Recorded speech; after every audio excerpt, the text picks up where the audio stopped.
Hey, what's going on, everyone? It is David Palmer, Leo King, and Craig Skidmore here at HighVibe.tv for Deep Love Tarot, your weekly love horoscope for the week of August the 17th through the 23rd of 2020. Of course, this is a new moon in Leo week and the sun moving into Virgo. Let's not forget. Hope everybody's doing wonderful out there. Make sure that you check out HighVibe.tv for all the exclusive, awesome content that, of course, my daily video horoscopes, weekly sun sign horoscopes, weekly intuitive, weekly tarot, and so much more. And, of course, that show, full disclosure, that Craig and I do. We were actually playing Truth or Dare with everybody. Truth or Dare. Last week at the end there. That was fun. There's so much on HighVibe.tv. Make sure that you check it out. Make sure that you become a member for a 7-day free trial. And, of course, I also have an awesome paid video on there, which is called Battle of the Gods, which I'm sure you're starting to feel right now is starting to get even more intense, and we haven't even got to the intensity yet. So make sure that you're prepared by going to the mothership, HighVibe.tv, purchase it there, and then, of course, you can watch it on your spaceship. Hop in my spaceship, taking a ride. Down below. How you doing tonight, Craig? Good. My microphone keeps falling down. Mike's falling down. Hey, we're back. It's Monday. Got that Monday vibe. Battle of the Gods. I've been feeling it. Yeah, this is the first day I think that Craig has looked at me and went like, "Woo, Battle of the Gods." Yeah, it's like trudging through the freaking mud. You know, having to get those knee highs going and just keep on pushing forward, which I hope you all are pushing forward. And thank you for joining us live. And if you're catching this on recording, thank you as well for joining. You know, I think that through all these tough times, I do still think that, you know, that love that we are radiating out and that love that we have within inside ourselves is the most important thing right now. And to keep that momentum going always, even through the toughest times. So just keep pushing forward and keep bringing that love in. Keep loving yourself. It's all we can do in times like this. Yeah, you know what? There's going to be people that are not going to agree on things at this time, but it's definitely not where you just block people in your life if it's just especially politics or stuff. I mean, it's like people are just getting a little too sensitive. A little too sensitive. So, if you've never watched the show before, we're about to go through all 12 zodiac signs and see what is up for you in love this week. But we do a collective reading first, and that's where I give you the astrology of what's going on. And, of course, then we pull the cards. And then, of course, when we do your sun signs, we just do the tarot, and I talk about a little of the astrology. If you want your exclusive weekly astrology horoscope, make sure that you go to highvibe.tv and become a member so you can watch those every week.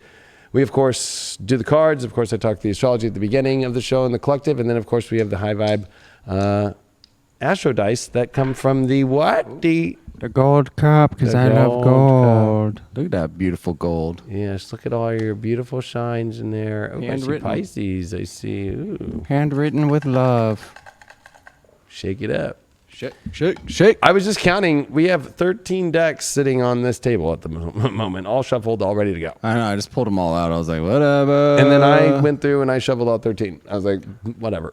Let's see what happens. Don't forget, if you do need a break, got this lovely painting behind me. This is the latest installment of There's an Art to Life. They're free on High Vibe TV. Come learn to paint with Kim Tabay.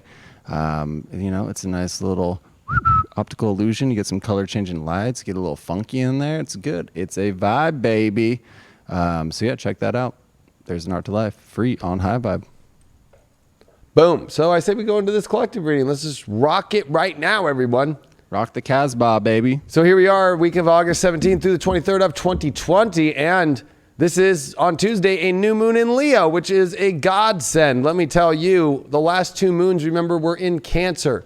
Very rare aspect to always have two new moons in the same sign, which we've had. So we've all been in the emotional waters longer than usual, double soaked into where we need to find feeling, emotion, especially this show's all about love. So, you know, with these testy times and the emotional realm being so intense over the last 60 days, and with Venus, of course, that's in Cancer, there's just been a lot of Cancer, a lot of trying to find the things that, whether it's your home or whether it's, you know, if you're going to stay emotionally in something or enter into something emotionally, it's intense. But the Sun in Leo with the Moon, of course, and Mercury are coming together with an alignment to the nodes in a nice alignment. So this is a very, karmic doorway, I would say, for you to follow your heart. And this is going to be a very big test at the same time because Saturn is in a weird quincunx, 150-degree angle in Capricorn at 26 degrees to a 26-degree Leo new moon.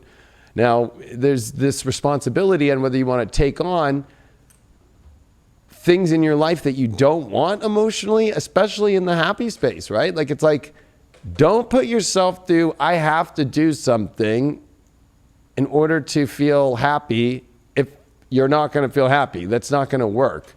This is definitely going to be a time where people have to prepare for the weekend where the sun does move into Virgo, which is going to definitely activate these nodes more intense because the north and the south node are in mutable signs. We've got the north node being in Gemini, that south node being in Sag.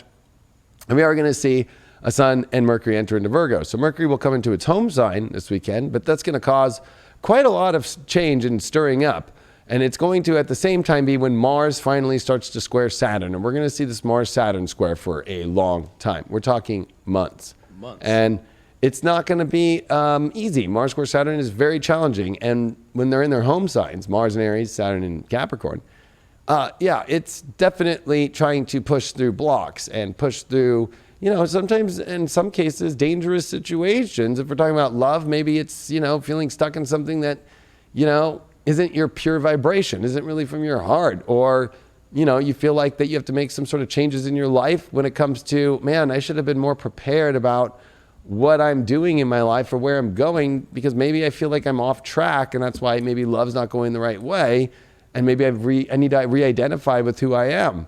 And so there's a lot of things that are going to come up this week in relationships with now Uranus retrograde in Taurus. This is definitely, separating a lot of energy when it comes to people, and especially by values and so forth. And we can look at that as kind of a weird way of like, okay, that's kind of sucky. But at the positive would be, people that are not aligned in the same values right now, they're not going to be in alignment with you. And so that's not necessarily a bad thing. If anything, that kind of helps you, I think, clear the field a little bit better in your life. So we're going to see a lot of that this week. We're going to see a lot of feeling of energies of different people or groups or just individuals to other individuals going into their collective value systems. And there's pressure to that just because this is where Uranus fails the most, is in Taurus, because people get, kind of stuck on values or stuck on even just, things that they overly might hold on to too much. Whereas people, we have to remember that we're never going to have the same values. Even Craig and I don't have the same values in certain things, right? But there's things that you have to find the common ground on. But I would say that this is definitely going to be a very testy time. There's a very beautiful aspect to the beginning of this week, and then a very intense, transformative one. We also have to remember that the sun will conjunct the star Regulus. And so now that it's in Virgo since 2012, there is a calling, I would say, to everybody right now on the planet, especially whether it's even in your love life, since Regulus is the star, the heart of the lion in Leo. It is, are you living in your pure truth of yourself?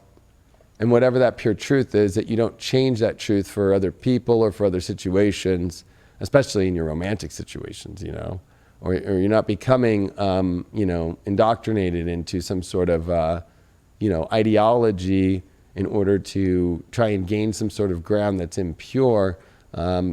This is definitely not a time for that. This is definitely time to step into your heart and whatever that might be, and to not be, this is a time of fearlessness with Mars trining this new moon, and it's a time of fearlessness with the sun on Regulus, and it's a fearlessness of being in your authentic, pure self.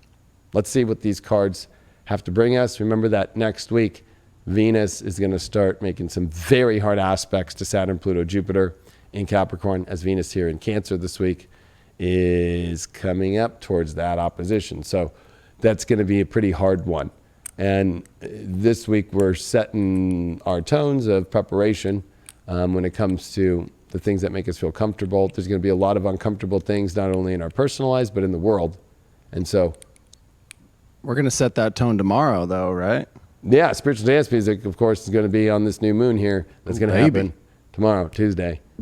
It is a new moon, 26-degree Leo. This is on my rising and my Mercury. I'm born with rising 26 Leo and Mercury 26 Leo, and I'm getting all three, Mercury, the sun, and the moon, all 26, and Mercury's 28, but still, bam, boom, boom. Talk about being a fucking double Leo, man. I've had 2 new moons in Cancer, and a Leo rising and a Leo sun. I've cleaned house, and at the same time, seen the deepest spiritual stuff ever, and anybody that wants to try and counter that, please give me some astrology. Let's see what's going to go on for this week in the collective for the love. Well, we did get the Magician card up, right? Wow. That's a good sign. There we go.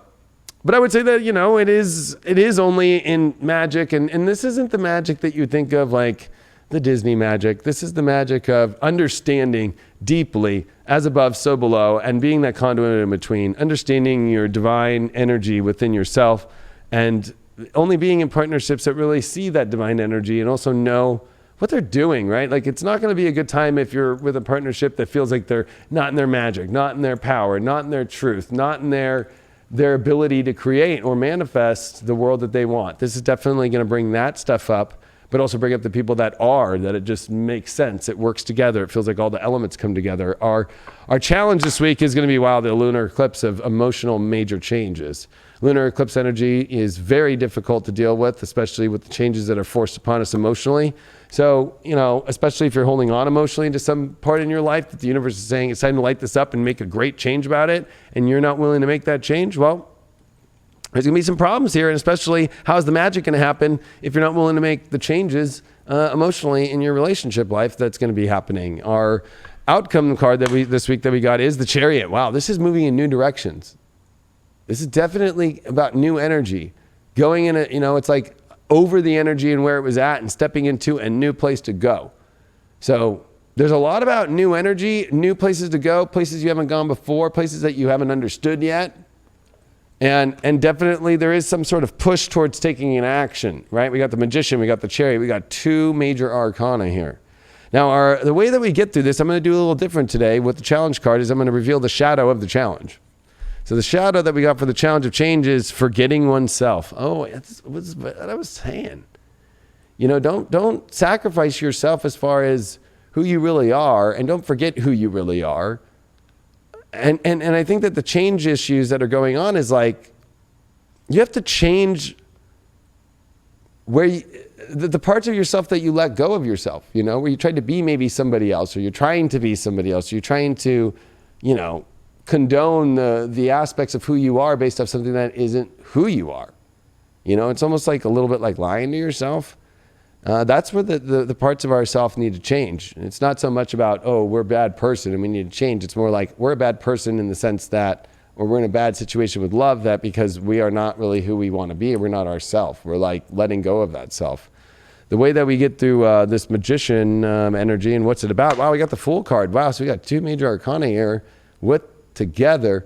And the Fool card, at least when it's upright, is, the story of the journey of life. And the second card that comes after the Fool is the Magician. So it's like, this feels like a fresh start. We got the Chariot, we got the Fool, we got the Magician. It feels like it's a blank sheet of paper. It also feels like it is a magical, happy time. And there is not a lot of knowing, except from the sense of, kind of just being in the journey and being in our magic and going in where we feel to be called. But that challenge is, if you're not able to be in your true self, it's going to be very difficult to step into that beautiful energy. And that Chariot that we got the Star card. Wow, this is definitely new starts, new beginnings, new fresh energy. I would definitely not say restarts. I would definitely say something out of nowhere, resetting in a different way, though. It's like a pure, feeling of going into the direction of that true magic of happiness that we're really, really looking for, and not the one where we've been forgetting ourselves constantly, or that we just, maybe we felt like, for some people out there, that, it feels like it will never change, that the real true self that we are, what we're looking for in love or whatever, just isn't going to happen. But there might be this big major surprise about that this week. Especially new moon in Leo. Don't forget that. 7th house, Libra, Neptune. Yeah, this definitely us removing a lot of the old relationship energies subconsciously of the sensitivities or the doubts, or especially the dreams that we feel that don't become real. And, at the same time, also remembering that dreams only become real if you have a dream. And so I think that this is us, I think, shifting to realizing that dreams are possible in a sense that maybe there's a time for us to really realize that they take a while to come into fruition, and that the universe has to be in the right alignment and the right person has to be around in that same alignment. That they do. And sometimes, you know, our dreams can be misleading also. So it's like we have to make sure that what we're dreaming and what we're putting out into the universe is actually what we really want. You know, don't sell yourself short and don't try to conform yourself to fit into a relationship. You know, maybe something might look great on paper that's coming your way, but if it's not really, you know, stimulating you on the deepest level, you know, is it really worth your time? Is it really worth your effort to put into it? You know, don't conform yourself, even though there might be aspects of yourself that you want to change or that you want to better, that you think that maybe you're lacking in certain aspects of it. Yeah, it's always great to kind of level up on that sense, but don't change the essence of who you actually are to fit into a relationship that you think you should be in. No, and did you notice there was not one reversal? I know. It was nice. Not one reversal, which is very rare on this show. It was nice. I know they're usually flooded with reversos. We're usually flooded with them. Flooded! We'll see. It's been a very reversible time. What the heck? But it looks like we are really charging forward into a new direction for this week. Let's see what the first zodiac sign that we got popping up is. New life. Scorpio. Say no what? Ain't no what? Oh shit, gotta hype it up because ain't no pie like Scorpio body, baby. And we're kicking it off. We're doing it as the kids say. This shit's gonna be lit, baby. Now let me get that Scorpio up there for you. Get that Scorpio going on there. How are you feeling, Scorpio, during this major Leo time that we are in and finishing right now? And how do you feel with Mars, which is also one of your planets, in Aries in its home sign? How do you feel about it? I've been feeling pulls in all damn directions. You know what I mean? Usually I'm able to kind of just pick the direction and just go with it. Now I just feel like I'm getting tugged, like I'm tied to a rope to each one of my hands and each one of my feet, and I'm just getting tugged in every single direction. So you gotta focus in. We gotta get it. Let's see what's going on with Scorpios this week. You gotta focus, right? Yeah.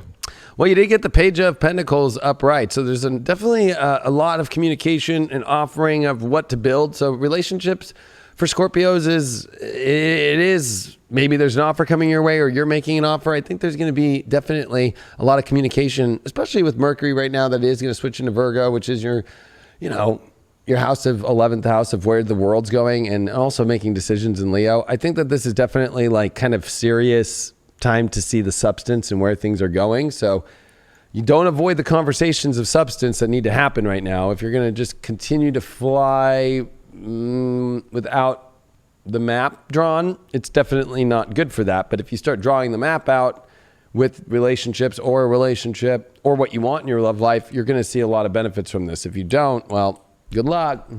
Our challenge card for the Scorpios is the Taurus card, the I have. So maybe you feel like, you have to re-examine a lot of values, especially here, because this is a Page of Pentacles with Taurus. So there's a lot when it's like, the challenge is maybe you feel like something's missing here that's not physically exactly the way it is, especially Uranus just retrograde in your 7th house of relationships, or it feels like it's just not enough. Remember that Taurus is the feeling of ultimate value and having it all.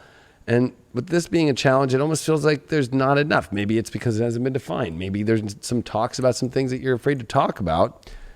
The overall that we got for you is the King of Swords in reverse. Definitely a lot of miscommunication or not direction knowing.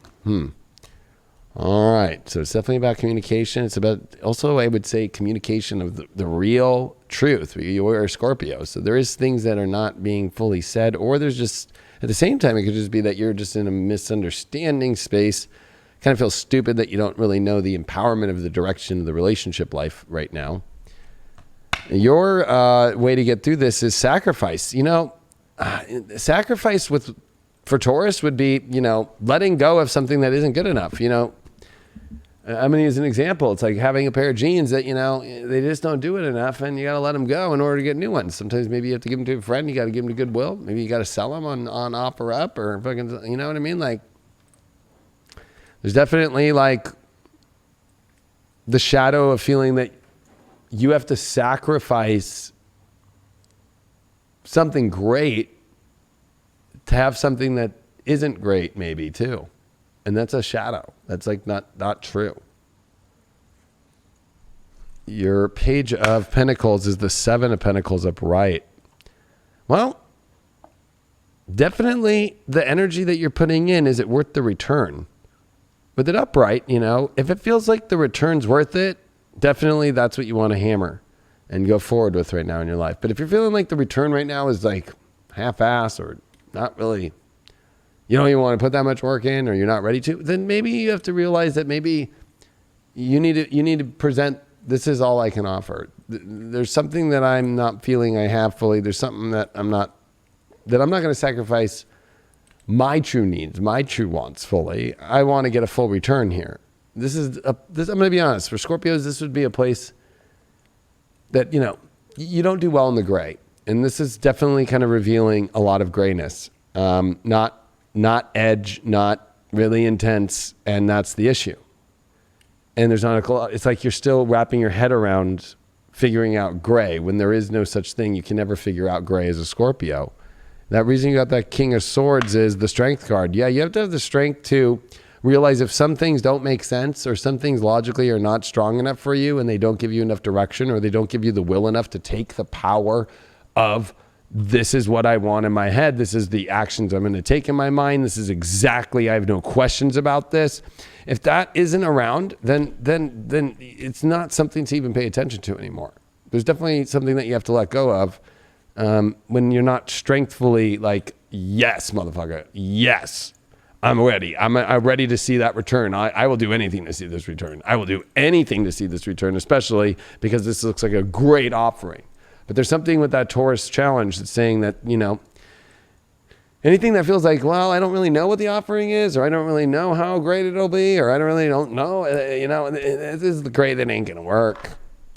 You did pull the sun in the 11th house of Aries. So this is definitely connecting to the world that you want. And if that energy with people or relationship is fitting in your world correctly, this is your world. This is your way of looking at it. This is your way of also communicating to people your identity and what you are. Maybe your partner, or maybe somebody that you're talking to or dating doesn't really know which kind of world that you want. Maybe you haven't defined it enough yet. So there's definitely a lot of having to define how things go this week, 100%.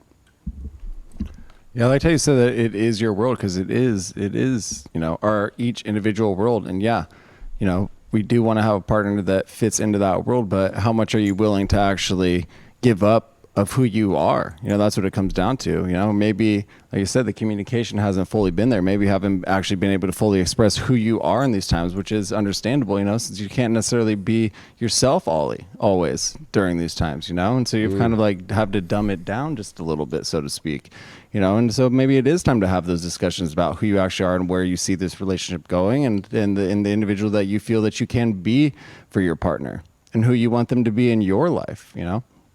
It's always that discussion that needs to be happen to fully lay it out there on the line before you're going to proceed into the future, before you're going to actually continue and build this life together. Well, I think that, how else are you going to build anything unless things are really sure? Exactly. I mean, there's, especially, I don't know, you're a Scorpio, dude, but I have Mars and Saturn in Scorpio, so I know. It's like, I'm sure. I'm like, oh, yeah. But when there's complicated situations, sometimes they just need to be spoke about. They need to be defined. And that might help find surety. So it's not that bad of a reading. Really, it's just about getting to the point, getting to the clarity. And then also as a Scorpio, I think checking in your inner truth and being like, this is really the world I want. If this is not the world that you want, well, that's like, what are you doing? Period. Not What's up in the gold cup? Who's next up on the gold cup? Who's next?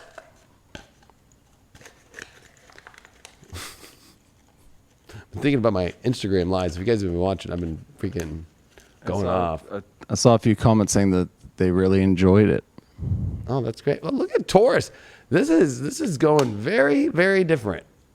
But you know what? I like that. And I think that we all are ready for some different vibes here. Hell yeah. This is just, that double new moon in Cancer, I don't think people realize that we have been in a crabby place for a long time. All right, Taurus, let's see what's going on. You did pull the 6 of Cups upright. So wanting to find a good place where you can have good memories and a place that you can connect with people in a really beautiful pasture or a beautiful place. This is it is an energy that does feel emotionally like it just feels comfortable and it feels ease and grace. So, you know, if you're not feeling that right now, red lights. If you're feeling that right now in a relationship, there's definitely a green light energy. Or where is that energy? I think that's the question right now for Taurus, is just because it is Leo time, it is your emotional time, it is about your foundation. Then we come into your heart time with the sun and Virgo here, and Mercury and Virgo. Where does it feel like it's like naturally just an easy, beautiful cover girl story, right? Good card.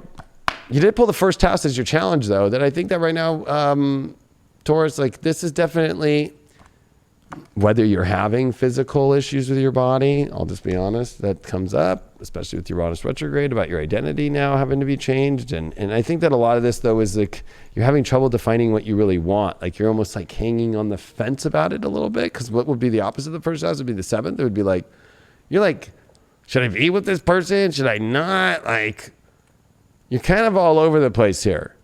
And I think it's because like things might look beautiful, but they might not feel fully comfortable, or they might not be something that you want to bring home to mom or dad.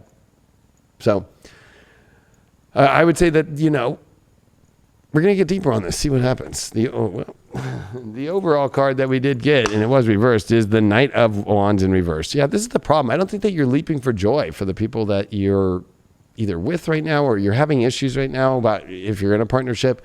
That whole feeling of like, oh, I'm leaping. I'm ready to go into happiness, and I'm just ready to fulfill my true passions of happiness. I mean, let's be honest. Like, this is a new deck, Edgar Allan Poe deck, but look at this. Like, wow, yeah, I am. I'm having a good time. But this reversal is feeling like it's dull. And you know exactly. I'm sensing this already. You already know exactly what is not dull, but it's almost like you might not have the courage with that first house card to define that and bring that out. Let's see what that shadow is about that. Yeah, the temple of my body. It's almost like this is the body twice. So I'm just going to be honest. I'm going to call out Tauruses. There's definitely issues with body issues, whether you feel like you're not good looking enough, or maybe you're feeling, especially because, you know, you got North Node in the second house. Definitely about embodying your values deeply and owning your values of your physical body, but also this temple of my body shadow is like, I don't think that you're ready to give yourself up, even physically or fully, of your true self to energy that really you're not that really passionate about. But you know where that is. So it's kind of funny that you're kind of like beating around the bush. Beating around the bush, or not beating any bush at all. And almost like taking too much shadow of like, well, this is this great thing. But then when actually you go out there, you're almost like, I don't know if I should. You know, it's like, we're going to see what the Six of Cups brought up. Oh, it brought up the Five of Pentacles in reversed. So this is definitely that.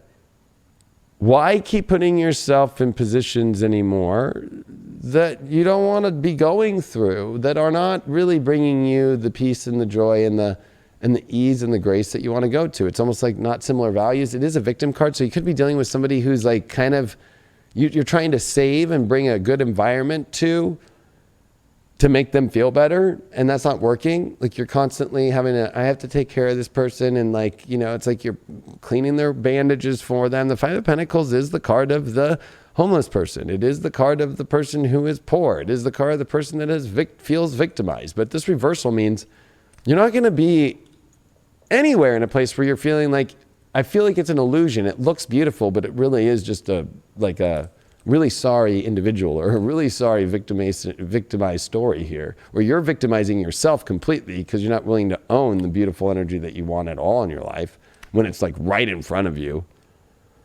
And let's see what we got with that Knight of Wands in reverse. We got the World card reversed. Yeah, it's like, you know what? Why would you go leap into anything that you don't have passion for?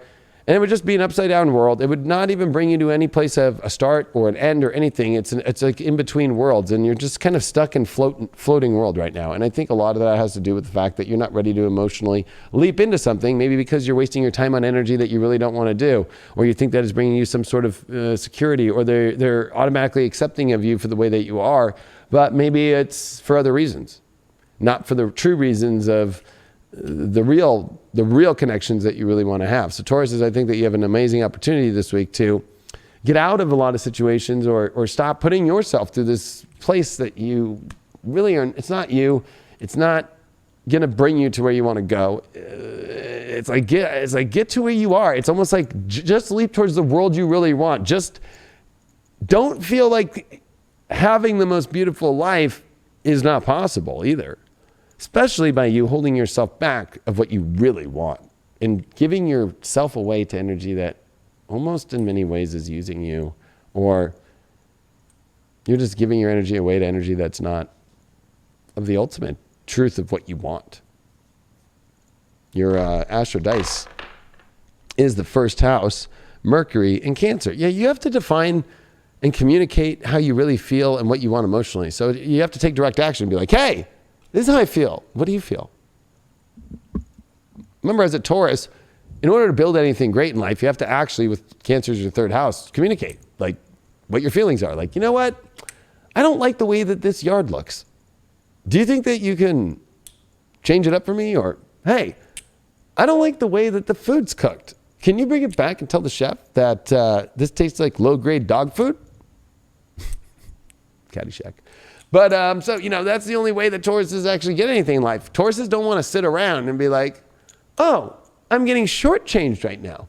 So this is where you have to stop getting shortchanged by directly saying what you emotionally want. People respond to Tauruses when they actually feel your feelings and what you exactly want. And this is this great opportunity for you to do that this week. Get out of shitty situations and get the situations more into clarity of what you want. So a lot of that. So I would say it's not bad at all, but are you ready to emotionally be honest with yourself? Yeah, and it's embracing that love and knowing your worth as well. You can't get caught in a closed loop system of your love life, just kind of going around the same shit, bringing in the same individuals, know your worth, know that love that you're capable of having, discuss that. I think discussions are a big part of life right now and kind of seeing on these paths that we're taking. It brings back to when we were on tour in Nashville. And you spoke about the changing of relationships and the changing of families and how we're going to be interacting with each other. It's almost like, are you still just with this individual because of time? Or are you with this individual because of love and because of compassion? Because you appreciate that person. You appreciate the work that they're putting in as well, not just because they're there and show up and that you're living this life together, but you need to find that actual appreciation for each other and build on that, continue to build on that. If you're out, you need to get yourself out of that cycle. If that appreciation is gone, if that appreciation and that love has left, then it's time for you to leave as well. I was going to say that Nashville, those clips are for free on High Vibe if you have the app, or on the website under lectures and tours, lectures, and then on my YouTube under, just type in the Leo King Fate Train Tour 2018 and you'll see all 6 cities. And that Tennessee, the one in Nashville, was popping. The future of home and family. Home and family. And it's a lot more than you think. And that one calls out everything going on right now. And that was 2018. And I was prepping people. And that was a great, I'll be honest, I don't want to say that every city was great. But there was something about that Nashville down that cellar that was just so much fun. And everybody, and we were there during the CMAs. And I called Blake Sheldon out. What's just funny, and I just want to bring up something because people like to watch the show because sometimes there's a little banner that we have, but it was all about, and I even mentioned it, I was like, yeah, I know that Gavin messed up with Gwen Stefani and then Gwen Stefani hooked up with Blake Shelton, but it's so funny now that Gavin is getting to tell his story through Bush's new album, which is called Kingdom, and it's he is so much deeper. I know what I think he's saying in a Scorpio way is there's a lot more to what happened between them that you didn't hear the other side. And instead of him doing the whole press thing, he did it through doing it through music. And when you listen to how deep these songs are and the pain he's gone through and the pain he's had to work through with it all, it's freaking deep, dude. I mean, it's like the most Scorpio deep shit. Like, I'll be real, I've seen in a long time about love. Like, you could see how they kind of would grow apart potentially. I mean, if you watched her career and how she continued to kind of progress and do all that, and he kind of not faded away, but kind of took a step back, and necessarily wasn't out there in the spotlight, and she was doing that. So that, you could see that there would be the potential for a split there because their lives were heading on two different trajectories, and that happens. But for just to have one person tell their side of the story, is not fair. So it's good that he's actually being able to voice his own opinion as to how the situation went down. Yeah, without having to direct it, like give the way, like have you kind of take your own version of it. So anyway, and Flowers on a Grave, that song and that music video too, if you watch it, he actually like acts her out. It's pretty gnarly. So definitely if you want some tea like Kermit, go watch that music video. Tell me what you think. You might be feeling that in your own life too. Pisces. I wish I had Kermit here. Actually, you know what? I think I'm very Kermit-y. Just realized that right now. A little bit wilder, but Kermit does, So instead of everybody thinking that I'm like freaking, everybody thinks I'm freaking Freddie Mercury, I am freaking Kermit. Okay? We got that clear now? That's all I'm asking on this new moon Leo. Just give me my new moon in Leo Kermit. Thank you. Pisces was cracking. All right, we got the Six of, Pentacles in reverse. So, okay. I would say, oh, man. Look at her, too.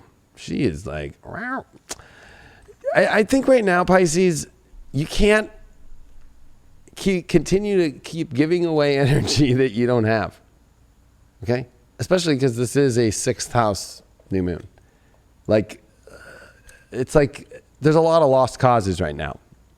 And you don't need to be the charity case to that. And you don't also need to be the charity to cases right now. Like, you don't have enough to give when it's not an equal balance. This is definitely an off card when it's like this. There's not an equal situation going on right here. And it's like somebody's using another person, or maybe you're using another person. I'll be honest. I'm not going to lie. When this card comes, two people, one person's using another person right now, or you're using each other for some sort of gain that really is not going in the right direction and not pure. Cancer is your challenge card that the feelings are really not there, or you feel that they're blocked too.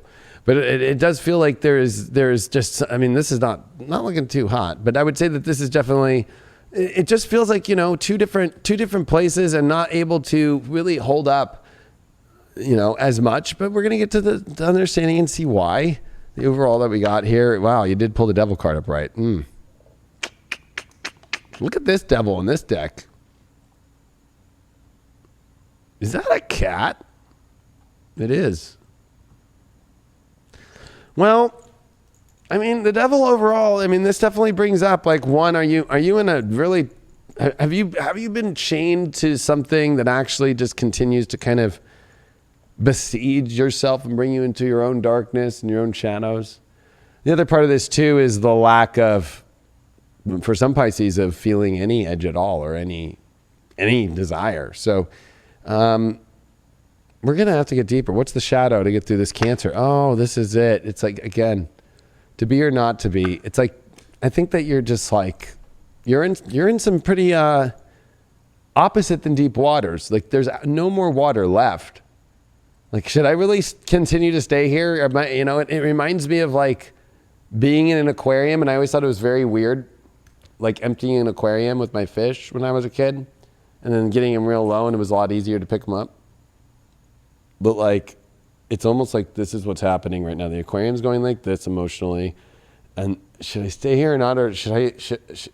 I'm not feeling it. There's a lot of off feelings here. So, especially with this Virgo sun that's coming up, and that's your relationship transit that begins this weekend with Mars square Saturn, dealing with your 2nd house to your 11th house. I mean, there's definitely like, is this really the world that you want to be in? And there's a lot of energy that's trying to wake you up, that there's something misaligned right now. And it's either really toxic for you, or you're misaligned in such a place that you're not getting anything that you want. I'm going to pull a golden tarot for you here. You did pull the Justice reverse. Yeah, this is 2 cards that deal with balance in upside down aspects. So it's almost like fighting for some sort of cause or person or situation that is not worth it at all. You're not going to win this case. Or it's taking your life kind of into even be careful of the law. Maybe this person is not good with the law, or maybe it's starting to even, maybe it's just your own moral justice laws that are coming into question about whether or not, this really is something that is justified as love and truth and happiness that's actually working in your life.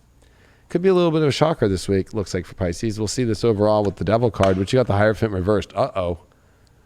You had the Pope reversed and the Devil winning in this one.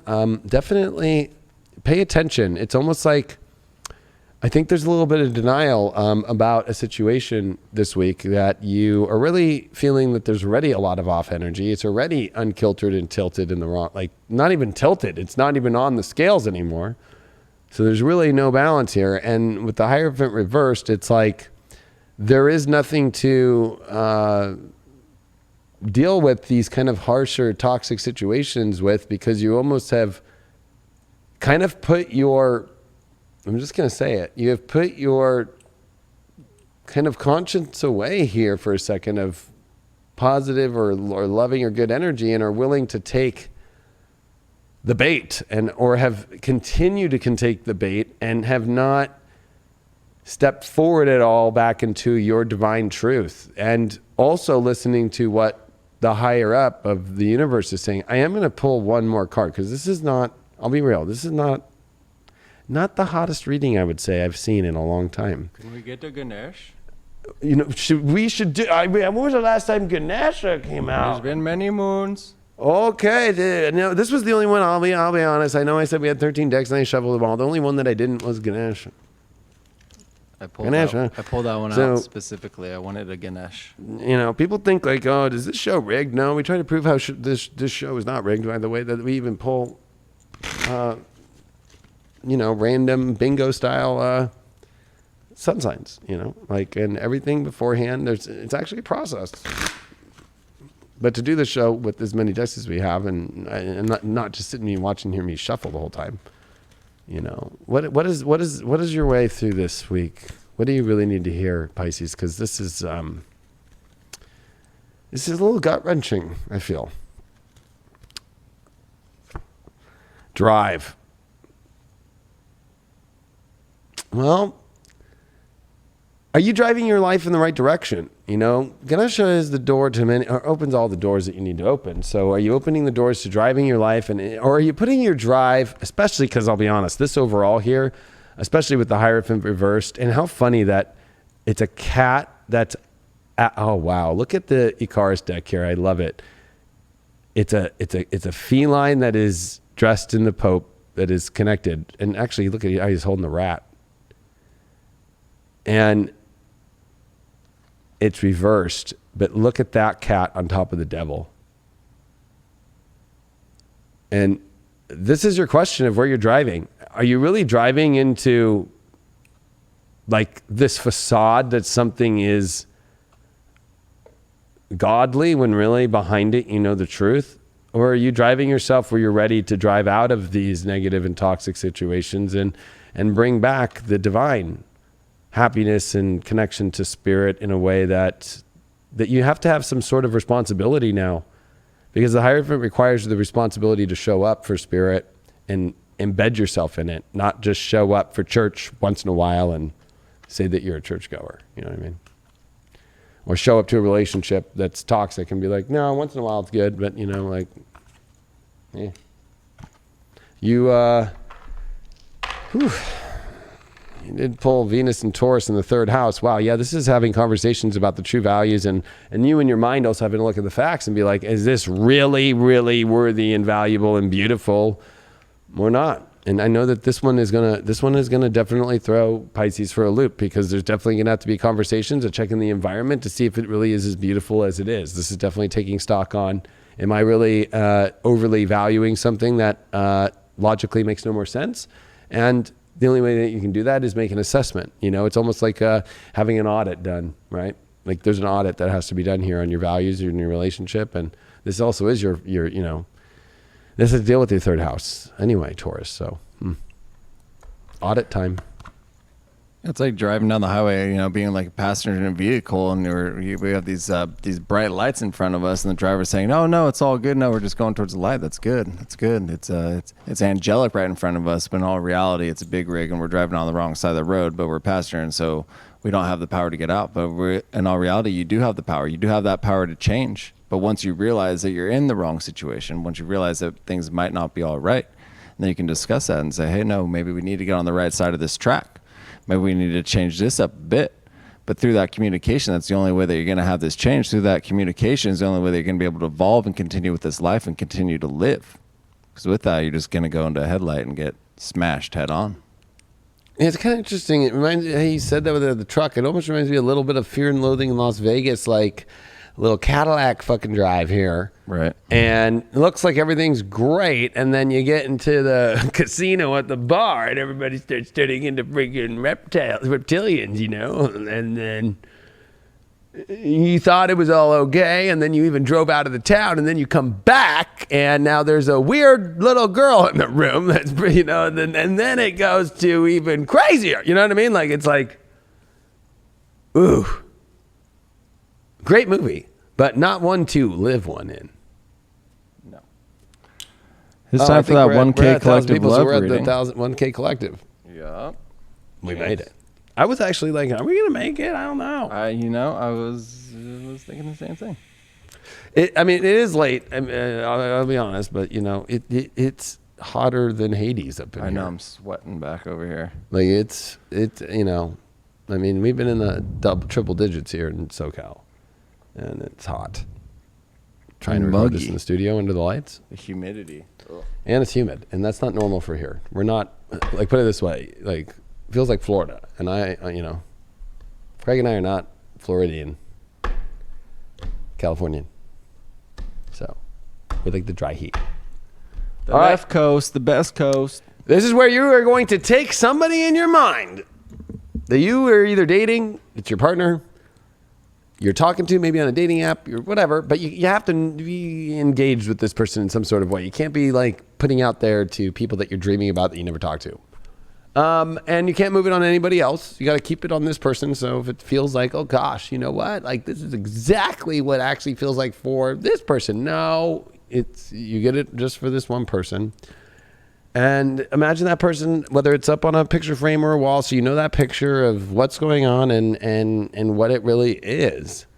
And once you see that and you know that, then it'll be like, oh, okay, that's what's going down. So make sure that you put the picture up there, and that I'm going to give you 5, 4, 3, 2, and 1. All right, let's see what's going on with this person. Well, we did get the 3 of Swords in reversed. So, this is the heartbreak card, although it is a card in reversed. It's still heartbreak. Maybe this is a past heartbreak. Maybe it's a past lover. It's something definitely has happened in the past that has definitely really fucking gouged this relationship. So, or that partner or this person you think about has been gouged really bad themselves.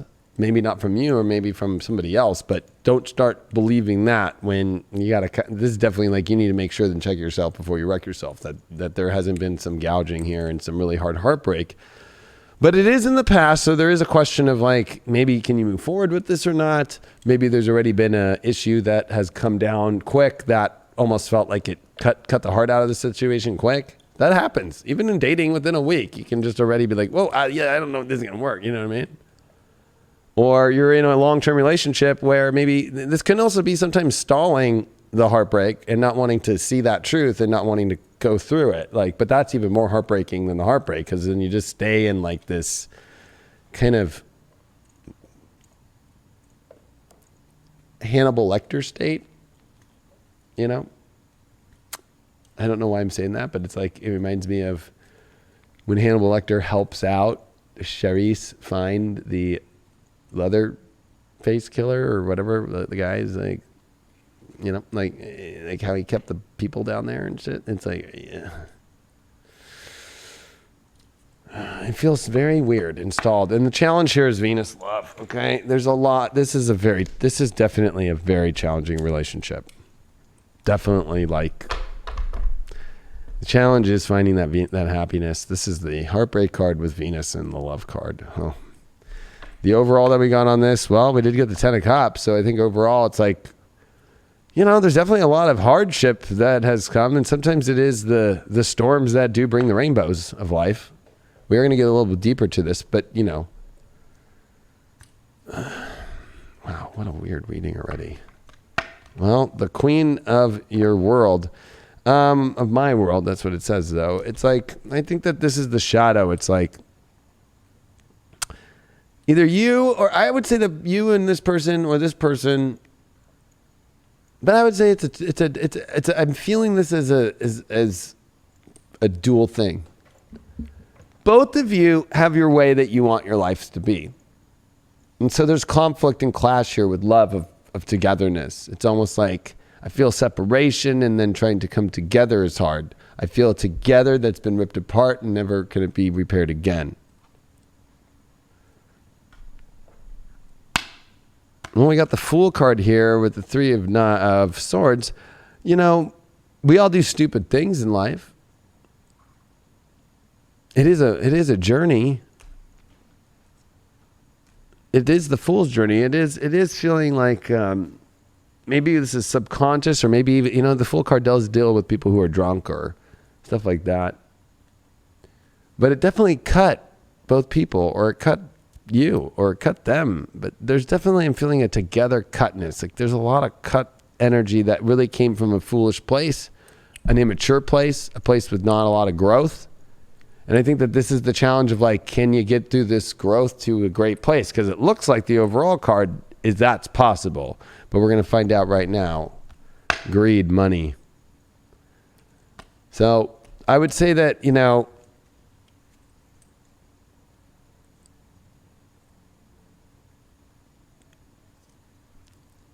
I feel a lot, this energy, this thing is tainted no matter what. Okay? Gonna be real. And to see the greed card come out with a 10 of Cups, it's like desperation for it to go good in a beautiful way. And that's not conducive for 10 of Cups. So I would definitely take this off the whiteboard a little bit. You know what I mean? Take this off the chalkboard. And 5th house, Sag, Jupiter. Well, yeah, I mean, this is your biggest love lesson. Biggest love lesson. A lot of lessons learned, a lot of doors that it opened. It also has a lot of possibilities though for what love looks like, and it doesn't have to look like a certain way. There's a lot of childlike positive energy here, which I think makes it hard, but I mean, it's very possible for it to be love. Just, I think that you need to understand that there's going to be a lot of, how would I say, a lot of barbed wire around this thing. And at any minute, it could cut you. And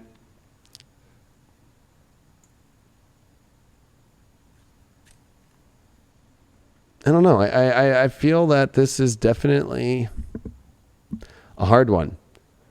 There's definitely a lot of immaturity, and there's also a lot that's bound by like, I will do it no matter what. There is the queen of my world, this shadow underneath the love. Like it's almost like there's a little bit too much shadow over the love. Like it's almost like shadow work shit here, big time. Shadow work necessarily isn't a bad thing though, right? Could it be that Fool over that heartbreak card reverse? Is that maybe you'd be a fool to not look into that because of the fear of the heartbreak? Could it also be that, even though it might be hard work, there might be some stability that's there as well. There are some potential good cards from it. Yeah, there are. I almost feel like it was maybe good and then it got cut. Through the cut. I just don't see greed in the 10 of Cups being in alignment at all. Right. Like a forced situation. Yeah, and not coming from the ideal truth, like coming more from like, especially with the Queen of My World as the shadow card with the love. So that's two love cards that have this kind of like taking love as ownership kind of thing. Right. Or even making money off it, right? Let's just be like an OnlyFans situation. You know, a lot of people doing that shit now. So, and then still trying to find the good life. Hard. Right. Forced love will never work. No. Gotta let it flow. Gotta let it flow. Aries. The Aries. How you doing, Aries? Let's see what's going on with your love life, Aries. Well, we did get the devil upright. Yes. This card makes me laugh so hard. Well, Aries, yeah, you really want something, but is it really worth the risk? You know,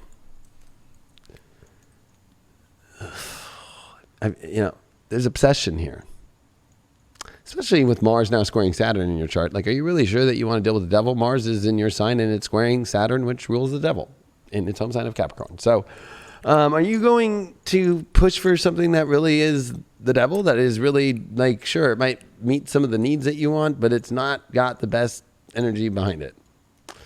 That's the way that you're starting this reading. You did get the void off course moon. Something's missing. Oh, man. So that's not an easy card to have here as a challenge card. Like, it definitely feels like something's missing, and it's almost like finding the extremes to make it not feel like it's missing. Like, we are going to go do this right now. You know what I mean? Like, and then it's not got the best backing. So it's almost like the only thing that this thing can survive with is like the most edgy, gnarly, dark space, which of course, if we can turn back to the camera, sometimes that can be lust in the most extreme ways, but there's something that's still missing, and it's almost like it has to be like that every second. Like, that's going to go far, you know. Not. This was reversed.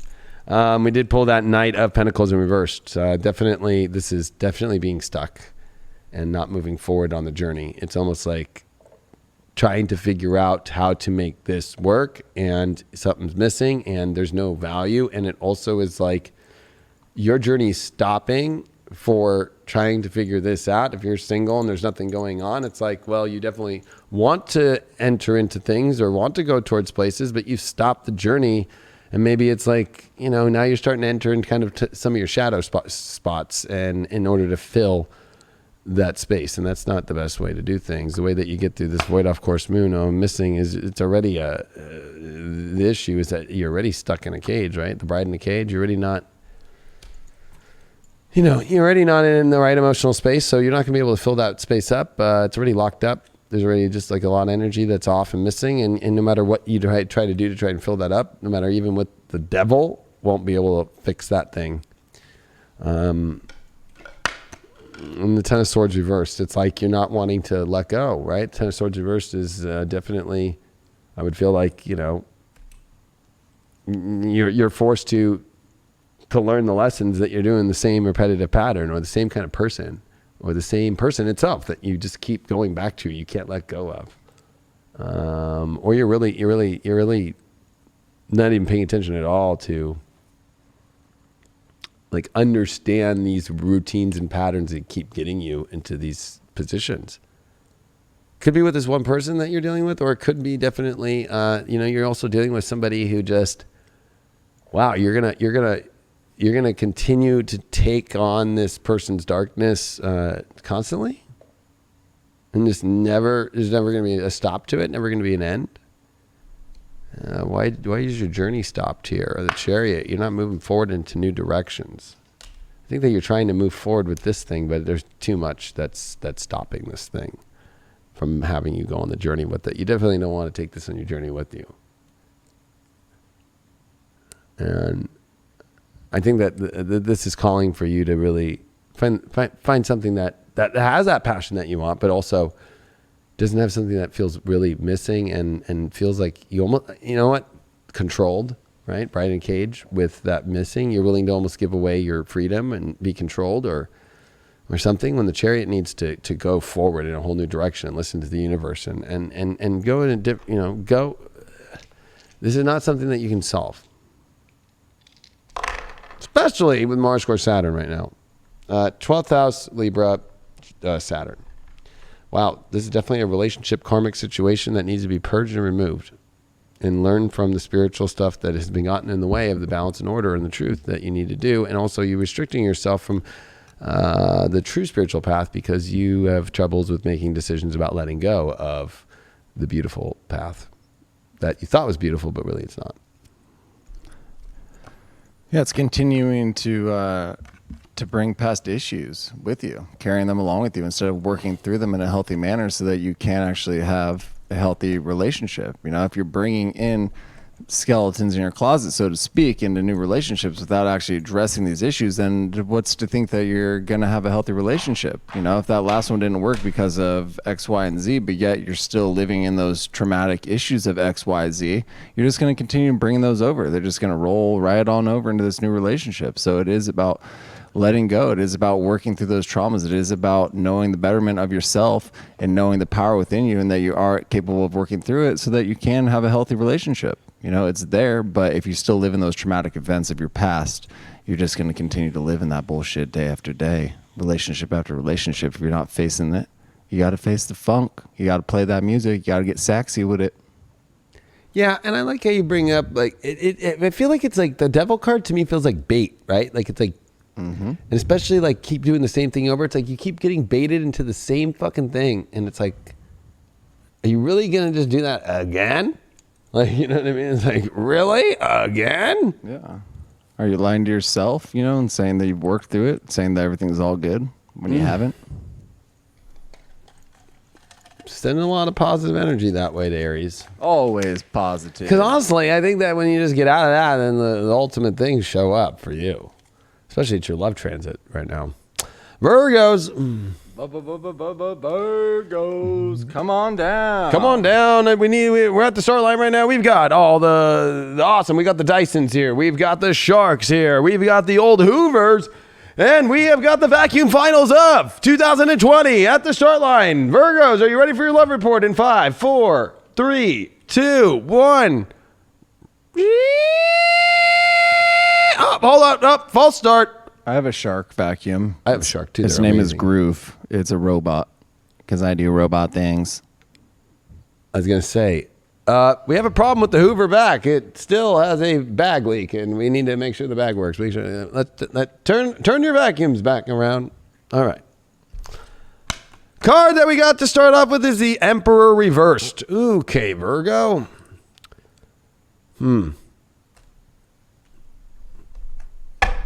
Are you missing opportunities right now that really are great and grand and the strength of what you want? Are you denying yourself of it? Maybe you're scared of the power of somebody. Maybe you're scared of the power within yourself. Or maybe there's some Virgos that might be dealing with somebody who they thought was ultimately strong and powerful and admirable, but they aren't. So be careful of those. And that come from dark power. It is Dracula, by the way, you know. So, Come to suck your blood. it is reversed. So I would say that, you know, there's definitely some issues here that I feel though for Virgos, because this is a very weird transit of the 12th house, that it is kind of creating this idealization over what you expect out of people to be, and then you feel like that they don't deliver. But I feel that you don't know how to deliver yourself. Wow, this is your issue. I don't think that you know how to have fun right now. You don't know how to truly find the creativity. It's almost like you're trying to define things and maybe overtake somebody or expect so much out of somebody instead of have some lighthearted fun and some creativity and like go with this fun time. I mean, there's definitely some, and I think that you feel really blocked to the heart too. I mean, this is definitely feeling blocked, maybe even creatively right now. Maybe because maybe you don't feel in your own power, and maybe you also are scared of people who have power because then you don't feel like you're in your own power, and that scares you. You did pull the Two of Pentacles. You are definitely shuffling around. I like this version of the Two of Pentacles. It's actually pretty good. Which dish would you pick, left or right? What do we got there? Well, options? one is they're both pentacle beetles, like Egyptian beetles, but he's got a typical serving plate on one side, and then he's got a big book on the other. I'll take knowledge for 200, Bob. Well, whatever we choose here as Virgos, if you are Virgo out there, this is definitely, juggling. And I think that you're over juggling things. I don't think that you're having fun. It's not fun. Juggling is fun for a second. It's not fun to juggle after the circus, back at home, back in bed, when you wake up in the morning, in the shower, in the bathroom, juggling while you're vacuuming. Not fun. I think that you got to find a way to just make a choice to be happy and to step into your power more. I feel that this is definitely fear of people of power or that have strength because you don't feel like you're in your own right now. You did pull this naked before the stars. You know what? I think that this is not the shadow of this again. And whenever I pull this card, I feel like it's like this is what Virgos are going through. It's almost like this, I'm too good for everything, or things are not good enough for myself, because I feel like it's like naked before the stars is the shadow. Like you're the one who is naked and understands the universe, and you're in this other side and nobody else is there with you. I feel like, and when you get that with fifth house energy is your challenge, it's like, it's unrelatable. I think that this is like, not knowing how to relate really well right now. The sun is coming into your sign, your birthday period is coming, but this is a lot of 12th house, Virgo. I feel that you're also possibly in a relationship with somebody that's not at all in the power that they are. So you're not having fun, and then you feel like you're alone. And if the relatability is there, but you're feeling alone, then there's definitely some issues to come there, and you keep juggling this thing. And what's the issue with this Emperor reversed? Well, we got the Death card reversed. I would just definitely say that, it's like, that you're in a situation that's just not going to go where you want it to go, and you're afraid to put an end to it. You're also, if you're single out there, you're a Virgo who you don't know how to put an end to this constant struggle of you not owning the full power of relationships. Like, or especially somebody who's too strong, you almost want to try and control and own them more, or be in a more powerful place yourself, so you wait. Why are you juggling so much? Oh, you got the Hermit reversed. I think that you're juggling too much of, you're not going to be able to just continue to just keep juggling this and find some sort of info, because the Hermit reversed is definitely, no matter where you retreat, no matter where you go, the info is not there. And it's like you feel, I think, especially with this fifth house energy as your challenge in this naked before the stars, like the universe has already given you the answers, and you are doubting the universe, and you're afraid to face the truth of the matter right now, and you're afraid to face the truth that you don't have the strength, and the person doesn't have the strength at all. I think that this is definitely an empowering week for you to step into the empowerment of finally making an execution of not staying on the fence about things and truly following the guidance and the happiness and the truth that you want to have, instead of missing out on quite a lot. This is you missing out on a lot right now, off distractions, off relationships that are going nowhere, and off you denying relationships of people that really have what you want, but maybe you don't feel like you're in your power, or you're afraid of them because they are in their power and their strength. You did pull Mars in the 8th house of Pisces, so this is definitely a lot of death coming, a lot of cutting out of things that are not spiritually good for us. But it is, Virgo, a time for you to also not be so sensitive about really going for what you really want. I feel that this is definitely an issue. I think that the Virgos have a secret deep inside of themselves of what they really want, and they're afraid to reach for it. Yeah, because the only thing that you should force when it comes to love is forcing that change. If you're not living in love, if you don't feel like you're being able to receive the love, or if they're not receiving the love that you're putting out, then you need to force that change. That's the one thing that you have in your hands. That's one thing that you are capable of doing. You can't force someone to love you, but you can force that change if you're not feeling the love that you are capable and that you are worth of receiving. And you can't be afraid of that. You can't be afraid of, so to speak, turning that vacuum on and cleaning the house and getting the hell out of there. Maybe they'll realize what they had once you actually implement and put that change into progress. Once you start getting those wheels spinning, so to speak. it might wake them up just a bit and say, damn, I've been underappreciated in that Virgo. I need this Virgo in my life because they take care of me, because they love me. Maybe I've been showing the love that I want because maybe they don't feel worthy of receiving that love that you're putting out, or maybe they're just not capable of it and loving you on that. And that's what something you have to realize as well, and force that change within yourself and know that you are capable and know that you're going to be fine either way about it. With their love, without their love, you are going to be fine. That was a really deep message there, because Hey, thanks. I feel that, yeah, it's hard though when you come to people and you know they're not able to, and you give your best foot forward, and then they don't appreciate that, like you said, or they don't see that, or they don't show up as that. And like, how long are you going to continue to do that in life and not be happy? Like, there comes a point to where it's like, you're going to finally be happy. And maybe they haven't been in the position to be loved the way that you are loving them, you know, and that can be scary for an individual that hasn't felt that in their life, you know. And so it's kind of like that fine line that you have to walk. It's like, okay, is this person going to realize who I am? Are they going to realize and appreciate me? Because you can't change yourself, you know. When it comes to that, you're going to put out the love that you feel comfortable with putting out. And if someone can't receive that, then that's their own bag, you know, that's their own issue. Are they going to adapt, though, and change and be able to receive that love? Because if not, it's not worth your time at all. You know, either they're going to adapt or die, so to speak. Adapt or die, or somebody said, I don't want to waste my time. Hell yeah. Don't be wasting your time. At the same time, you know,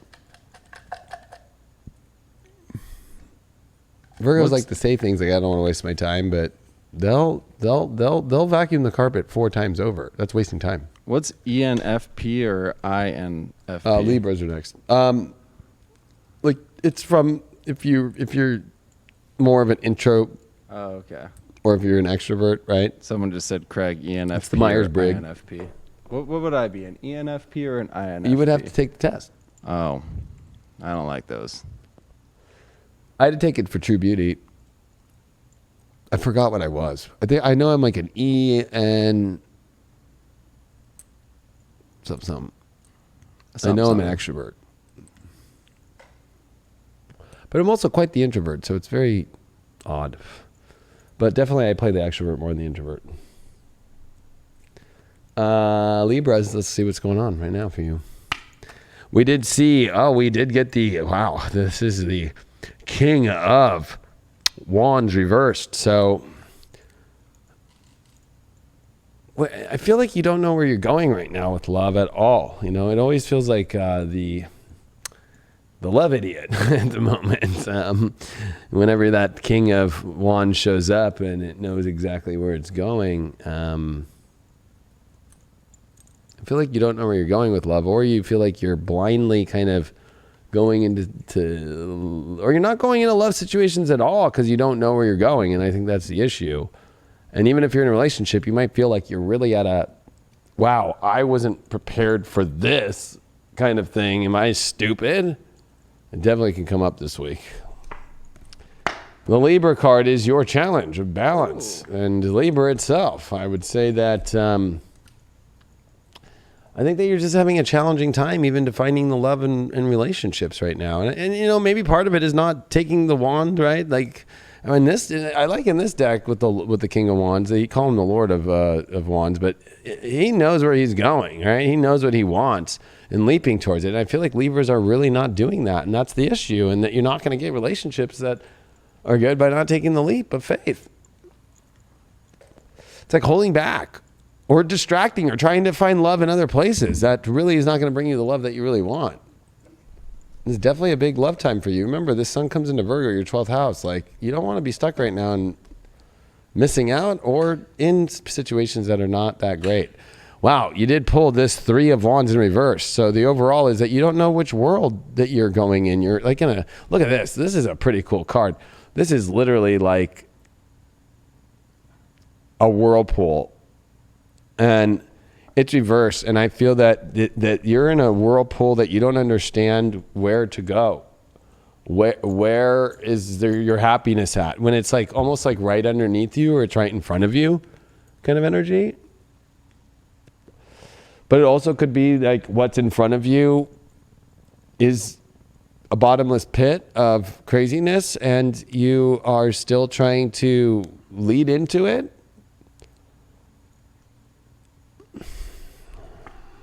Well, alone in the world with that Libra card. Wow. I think that you feel, if you're in a relationship, Libra, right now, you feel alone in it. I think that you won't reveal that. Libras don't do that. Till, of course, shit gets so out of balance that they finally do. But I would say that, this is the issue. If you're single, it's like, you feel alone because you're not willing to take a little bit of risk or go into some sort of other energy. You're kind of expecting energy to come to you, but nobody's coming to the person that's all alone by themselves at the party. Then that's the creep ball that comes to you. You know what I mean? So you might be dealing with creeps that are coming at you too. Just because of that fact that we got the Libra card that's in challenge, like you're wanting the relationship, but the wrong relationships keep coming towards you because of the fact that you're kind of like, I'm the girl or the boy or whatever, I'm all alone over here. Well, that's usually that's like, that's the stumbling weirdo that comes over in that direction. Well, you did get the Ace of Swords in reverse. Yeah, you really are very confused about where to leap and what to do and how to have a fresh, happy, and positive start. The good news about this is, it's having you redirect your energy in a whole different direction right now. Whatever you're doing right now for love, like take a whole different approach, especially in taking that risk. There is something about the Ace of Swords with the jabbing of that sword up. There is something about that King of Wands that just knows what it wants and is gonna own that. But that's the issue, is you're not taking that jab or that owning of it, and you feel alone, and guess what, or maybe you got to cut something out that just is just really holding you down and making you feel alone. Now, what's up with this Three of Wands, which of course is looking out into the horizon typically and seeing what's truly there for the happiness in your life. You pulled the Temperance reversed. I mean, I feel that, you know what, you're going in the wrong direction, maybe just in your personal life of the kind of worlds that you're trying to create that you think love will come by, but you might be also at the same time like denying love in your life by kind of going against what nature is doing right now. Like a good example would be, because the Temperance card does deal with nature. It does deal with the earth and how it works. So it's like maybe, you're trying to create your own earth, or you're going against the natural flow of life and trying to go to these places where you think you're going to find some sort of happiness right now in your life, and it's denying you of the ultimate happiness.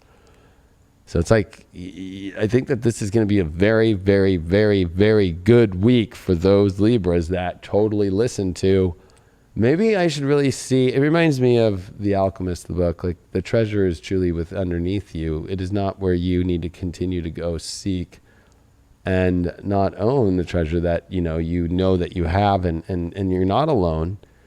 I think that you're putting yourself in, like, almost hiding yourself away. I mean, this is Mars square Saturn. This is emotionally difficult times, especially relationship wise. There we go.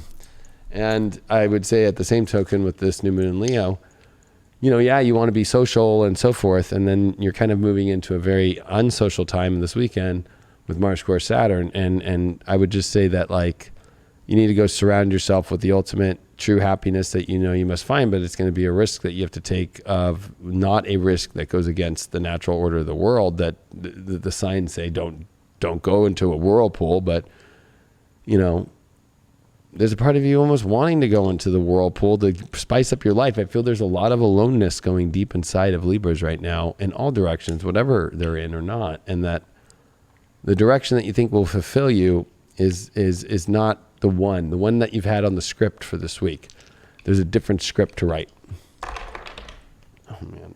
You know what? It hasn't happened in a while. I'm saying that this is when this happens, this means that Libras or any sign then this happens, they're a little all over the place here. Pluto in the 5th in Capricorn. Yeah, this is definitely the plans that you have committed to are denying you of receiving the happiness that you want in your life, that you need to change plans, change course this week in order for you to find your happiness. Definitely, it's a challenge, Pluto in the 5th, especially in Capricorn, because you have to make tough choices in order to put an end to some things that maybe you want to achieve, but it's not bringing you the happiness you want. And this is also restricting yourself of love so much that you're obsessed with almost the restriction of love. and that you're blocking yourself of love, and then you're trying to maybe find it and receive it in other places that it's not coming. I mean, the focus has been a little too one-sided. I mean, we all have tried to balance things in our life. We all know how easy that is for the scales to kind of tip on over into one direction, and then it's like, okay, well, how do I balance this back out? And it could be that littlest pebble, it could be that littlest change that just balances it back out. Maybe it's not a lot. You know, maybe you've just been kind of leaning towards one side, maybe you've been leaning towards that aloneness, or trying to focus on a relationship of what it needs to be instead of putting your energy towards your work, your body, your relationships. You know, maybe you're just focusing too one-sided, and so it's throwing the whole universe out of whack, and it says, I don't know what to bring this individual because all their focus is right here, and it's blocking it. You know, maybe you're focusing too much on relationships and not necessarily on work or your friends, and then that's where that connection is going to come through. It's going to come through that other side, but yet you're focusing on one dimension only, so then you're going to miss it. You know, that scale is going to be completely tipped, and then once you just start piling on the other side, then it's going to flip the other one instead of gradually changing, instead of gradually adding that to the momentum, to the motion of your life. So what is it that maybe you're focusing too much on? What is it that you're focusing not enough on? You know, there's different aspects of your day-to-day life that you can change, that you can live in, that you can reside in, and that you can be. But are you going to actually be that change? Are you going to be that balancing force within your life and say, okay, no, I need to take some of my energy from over here and I need to put it into this pot. I need to balance my life out. I need to get back focused. I need to get back within myself. That's pretty deep. I'm feeling it is deep love, so... I think Libras have to just take this moment and realize that there are other courses that you can take right now and just your whole life in general that will bring you to love. This is more of a generalization of the course you're taking right now in your life that you had kind of concreted yourself in, that you're in concrete issues that need to be broken apart in order for you to find love. It's like obsessed with, no, I have to do this, or I have to be in that, or I have to do this when you don't. And that might not even be about a relationship. It just might be in your own personal life, right? This is personal issues going on with all these planets in Capricorn, squaring Mars in your relationship, that your personal way that you're living your life is blocking your relationships.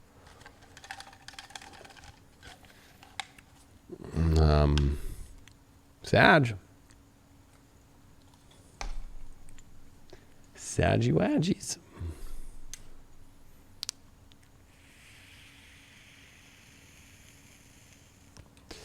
Well, let's see what's going on with you, Sag. We did see, the Page of Cups in reversed. So this is definitely not communicating, or somebody's not communicating, your partner. There's a lot of issues of communicating feelings here. A lot. Also, it's not feeling fun. What was it? Page of Cups reversed. This is the card that brings a lot of joy and simple joy. There's no simple joy here. It's complicated joy. It's like, oh gosh, so only when this happens and that happens and this, and you know, I'm wearing my special pants and I'm in the bed the right way, and you know, there's way too many things. It's just like, you know, not even misunderstandings or miscommunications, even though, because it could be very simple things, pages. But I would just say that this is just like some not joy vibe right now. And I would say that you gotta get to the underlying identifying facts about why. Whether that's in yourself or whether that's a partnership, like there's definitely you not feeling happy overall, emotionally. And look at this. The challenge is the fire. Wow, desire. So you're not, if you're with someone right now, Sag, you know, I'm going to just say this. Like, this is definitely like emotionally not there and not interested anymore. Desire and fire element as a challenge, just not interested. Not interested about somebody anymore. Just like completely like, nope, not interested. Single, yearning for something and not feeling like it's coming. And I think you're going to have to look at what these other cards say. We did pull the 8 of Cups reversed. Wow. So, I love you, Sag, but here again, keep coming back to keep looking at something again instead of moving on. So, even if you're single, Sag, or you call yourself single, you probably aren't. You probably are still dealing with that XY. And if you're in a relationship, this thing has definitely gotten to a very weird space. to where you just keep coming back to the same place, and you're afraid to fully like move on. And and this is where you've lost like desire, passion, joy, emotional communication. But at the same time, I feel that maybe it might be throwing you in a very weird space that you've never been before. Maybe you're Sag and, like there's just a lot of complications right now with, there's new opportunities. They're taking you in different places and there's just new situations with this 9th house new moon and this 10th house sun coming in at the end of this week with Mars in your 5th house square. The 2nd house is, there's a lot of heavy responsibilities that they're making it hard for happiness. But I would say that, was this the right responsibility to own? You did pull the obsession card with desire. So I feel that, it's like you're obsessed with trying to figure out to keep the flame going here. Or you're obsessed to find the flame if you're single.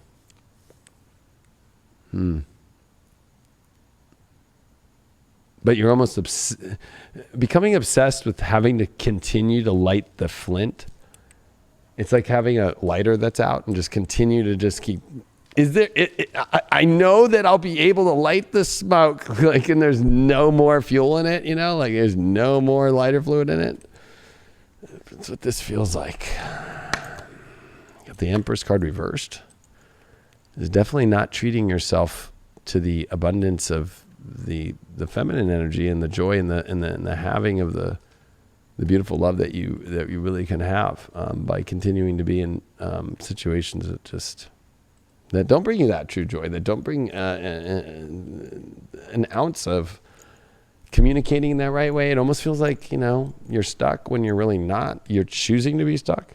You're choosing to not develop your love life right now into a more beautiful place. And you think that that's like part of the journey right now. Is it? This keeps coming up a lot for Sagittarius. I mean, this Mars square Saturn in your love house and your 2nd house, again, I bring up the holding on very too much off the material. Beware in reversed. I don't think that you're taking the cautions enough into, you're like, there's nothing to be afraid of by continuing to look back. Because the 8 of Cups is leaving. The 8 of Cups is where somebody leaves. I'm done with this. I've felt all these emotions. It's dark. I'm moving to a new place. You got this reversed. I'm going to go back to the graveyard where the zombies are.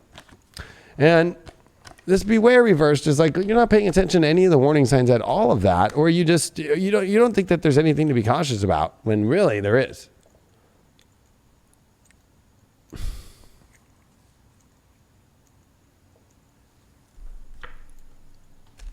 Well, look at that. I pulled soulmate card for you. I'll give you an extra one. This is a soulmate that you're obsessed with and finding desire, and it's not happening. Could it be the delusion of thinking that it's a soulmate? 100%. 1st house, Sag, Venus. Well, yeah. I mean, it's hard. I know Sagittarius don't like me, but I just bring you all truth. What are you doing? Literally, that's the question. Is this the story that you really want?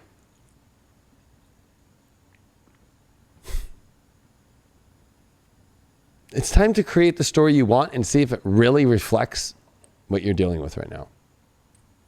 I'll end it there. Because it is. The love is a reflection of you. And the love is a reflection of all of us. It is a reflection of you. It's a reflection of your partner. It's a reflection of your past. And then, again, you can kind of get washed away and think that, oh, this person is perfect for me, and overlook a lot of issues within ourselves. We overlook issues within ourselves all the time. We try to fit this square peg into a round hole, so to speak, And with that, the love should be able to flow. The appreciation should be able to flow. That honesty, that appreciation should be natural. Should be natural, When we enter into that relationship of appreciation. It should flow, and then it shouldn't be that judgmental aspect of it. So if you are feeling judged, if you are judging your partner, then you need to realize within yourself what it is that you actually don't like. I was about to say that it's almost like counterfeit. Yeah. Yeah. Counterfeit love. I mean, you know, there's a lot of counterfeit energy out there in life, but it's not something that we really want to continue to keep going down that rabbit hole with. I would say that, you know, I'm going to just do some astrology for Sagittarius. This is Venus in the 8th house. This is 2 new moons in the 8th house. The last 60 days were so revealing. It's insane. Of truth. Of like dark truth. And now this new moon in Leo is giving you this amazing opportunity to be the adventurer again and adventure towards what will make you truly happy. Those were not a lot of fun cards at all. So really, you create the story that you want. And if you're going to continue to create the story that, you know, you don't want, it's and believe that it's what you want. I mean, that's just when you lie to yourself. Cancer is up next. Fucking hot up in here.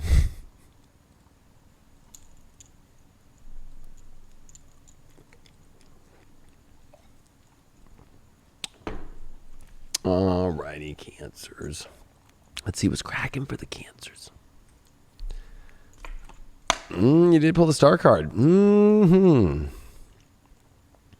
Well, it's starting fresh and new. It's starting from a new space. Feels like a restart, but also it comes after a massive implosion of the Tower card. Or explosion. You might feel very vulnerable right now. The star card can definitely feel naked and vulnerable. And you have to follow what the universe is telling you to do right now. But one thing about the star card, and especially with this transit of the second house, and the fact that it is in quincunx to your 7th house of relationships with Saturn, and with Mars now going to square Saturn, and that's in your relationship house, there's a lot of weird aspects to your relationship planet in its house. What does the universe really say? And what does it say when you're in a natural space where you've disconnected from all things that you are holding on to a value? You know, like, what does it say when you disconnect from the whole situations right now in your life? What does it really say? Opposed to being in the situations and wanting it to seem, it's almost like creating kind of like stories that the universe is telling you after going through the truth of the whole tower moment in life. It's like, okay, what is the universe saying, and why did it reach a tower moment? Opposed to, you know, kind of creating stories of what it is. I just feel that, yeah, this is the death card of Pluto transformation as your challenge. I think that there's a lot of challenges right now in making a big change about the way that this whole thing works. Pluto happens to be in your 7th house of relationships with Saturn. Ooh. You know, I think that what's hard about this is the true star card shows up when it's definitely about massive new beginnings. And I think that your idea that you can start fresh and new and fully transform with things being still very similar is not possible. You did pull the 3 of Cups upright. So I think when it comes to the relationship choices that you pick, you know, I think that there's a lot of people involved here, and I think that there's finding energy that really feels like that you're in the right tribe, that you're around the right peeps, that you're having a good time. Because I got a feeling that it almost kind of feels like, especially with this Uranus retrograde in your 11th house now, you know, is this really the party? Is it really a party? Overall, the universe is wanting you to have a party. You can have a star party where you fucking are in the most intense, most passionate, most transformational thing, but that seems to be a problem. Maybe you're putting a party to a position too, when the star card is not a party. The star card is like, the party is that the universe saved your ass.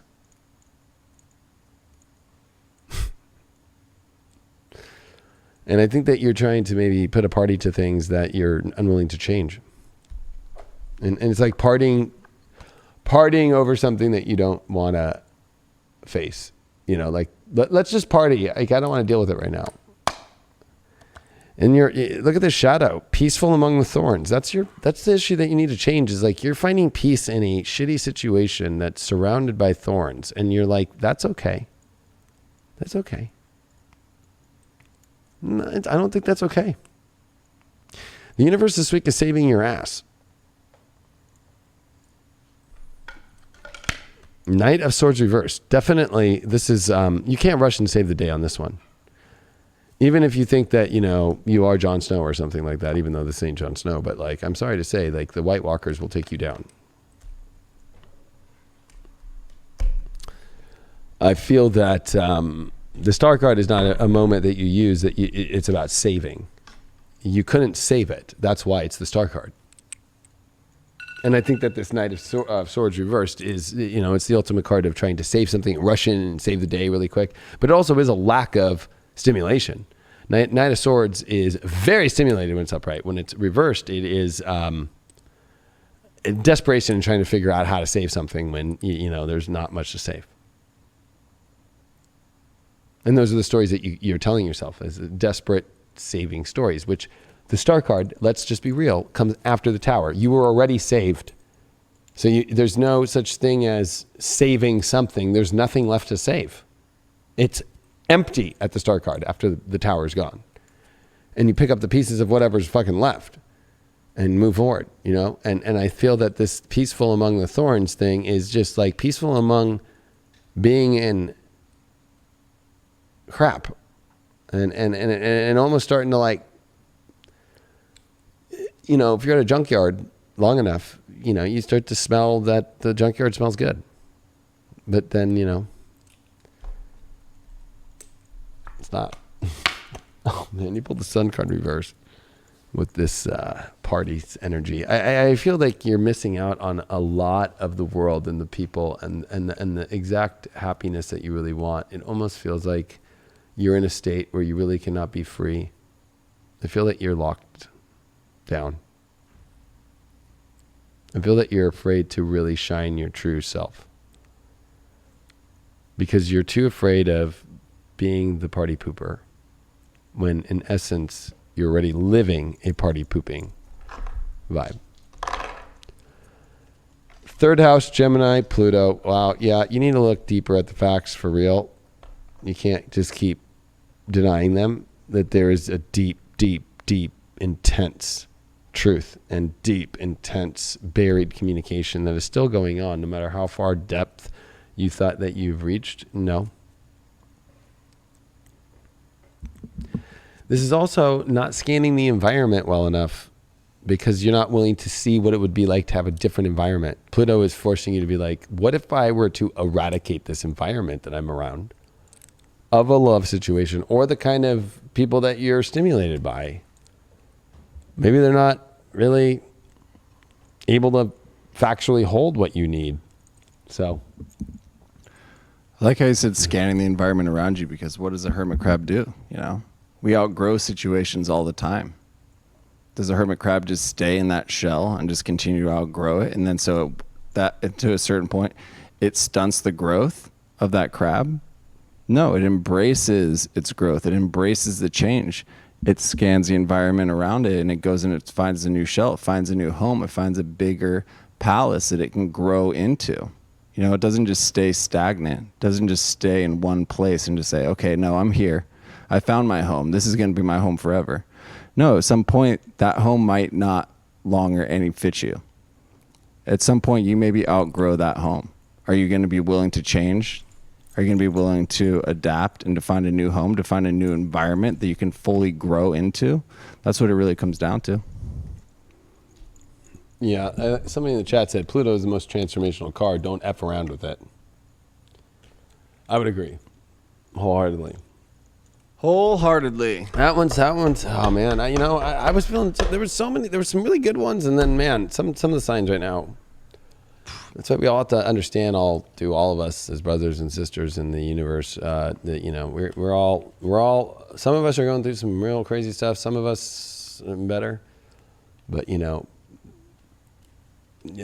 not easy, and Yeah, definitely. You know, Leo takes courage. It takes courage. I know my love life doesn't look perfect in my life, but I can tell you that I've always had the courage to do what feels right. Gemini. And that's all you can do. And I've been blessed with lots of love outside of just relationships, but love is always around me. And that's by staying in the courage no matter what, and not giving away your true self at all. Not giving away your heart to something that's just not fucking you. Like, it's just like, you know, it's hard because, you know, a lot of people get triggered by Leos a lot, especially lately, or Leo risings. So, you know, and unfortunately, you know, the truth is they're the ones that, you know, at the end of the day that everybody turns to, you know. So it's one of those things where it's like,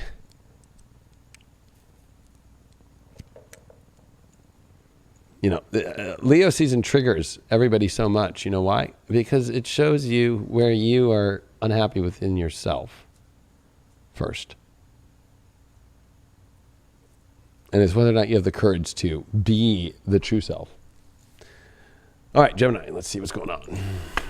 Well, you did pull the 6 of Wands upright about finding victory this week, finding the thing that's going to bring you victorious, but it's a public victory. I like that. I thought about this, actually, it was last night.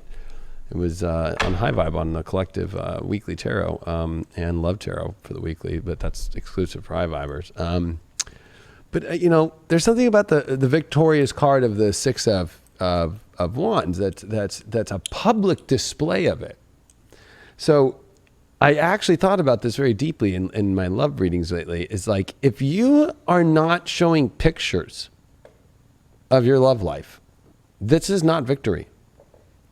This is something that it is only victorious, Gemini, when you are like, you want to be shown. You want to take pictures. You want to like be seen with the person. But if, you know, you're in a place where you're like trying to deny all that and all that, you're not victorious at all. Don't try and tell me that you're victorious when you try and hide somebody. I have seen more Geminis in the last 6-7 weeks through all the Venus retrograde and all this shit on their stories. It's like, oh yeah, who's taking that video of you while you're out there or you're over here? Like, and not showing it because you're too embarrassed. You're only going to find victory when you're not embarrassed to show who you want to be with or who you are with. That was some fucking bomb drop. Well, look at your challenge this week is feeling any good blessings. I think that you're not going to find victory when you don't realize that your challenge is that, you know, the ultimate blessings come when you connect all pieces of life. And a grand trine energy is like all the pieces have to come together, including showing the public display of the victory. That, you know, you can't have it just one way. You have to have it with all situations. Like, you can't just be one-sided, you know. You can't just find love because it's, you know, in some sort of control form with all this 8th house energy in Capricorn you're dealing with. And especially with Mars being in your 11th and square to this 8th house, like, it's almost like controlling other people or controlling your world so much that you're not letting anything in. And this new moon in Leo is your 3rd house, that you're in your head about how everything should look. You're not going to be victorious by methodically in your love life, planning out things in your head and not willing to be on public display, and also not seeing the benefits that are around you or the blessings that are around you. I almost feel like Geminis are not seeing the blessings around them. They can have what they really want, but they're too scared for some reason. They feel like they're missing out when really they're not. They're missing out by missing out on the blessings. You did pull the strength card reverse. Yeah, you don't have strength to really step forward right now into really the victorious energy of your love life because you're too afraid. You're too afraid because you have too many fears. You have too many fears with all this Capricorn that's going to be hit directly by Mars now. You have too many fears in your mind. And then the sun is coming in your 4th house of emotion with Mercury. And this is going to rattle your cages. Because it's like, emotionally speaking, you know, you have to find the strength to be willing to champion things. You know, you can't be still doubting it in your mind, or still be stuck in your fears, or still be not willing to fully commit all the way. You did pull the envious gluttony, and I feel that, you know, it's envious of the blessings. that in many ways, like you have blessings, but it's almost like you've turned your blessings into, I want to say an obsessive, that they're not even that, like my blessings aren't that great. My blessings aren't that great. You know, and it's like, are you fucking joking? You're choosing it to be that way for attention.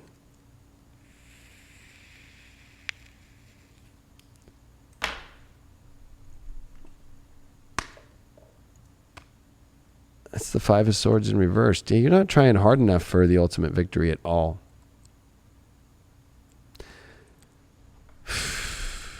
Nobody's showing up, or nobody's, you know, what's kind of crazy is nobody's showing up because you're pushing a lot of people away, and you think that you're victorious already when you're not.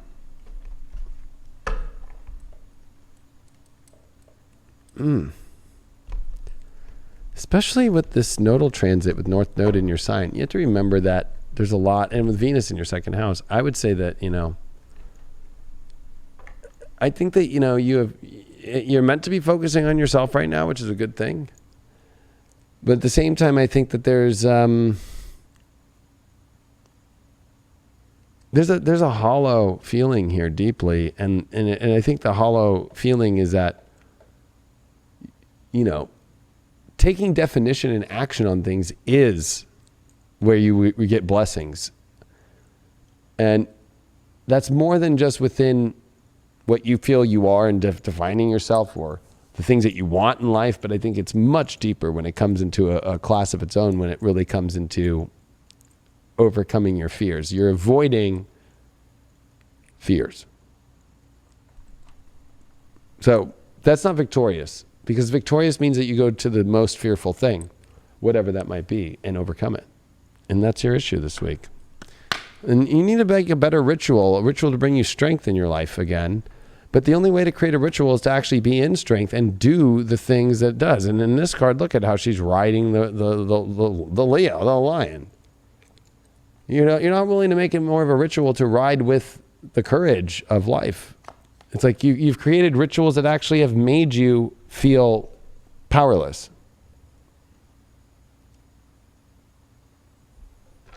You're creating patterns that actually deny you of the strength that you need to have the happiness that you want in your life.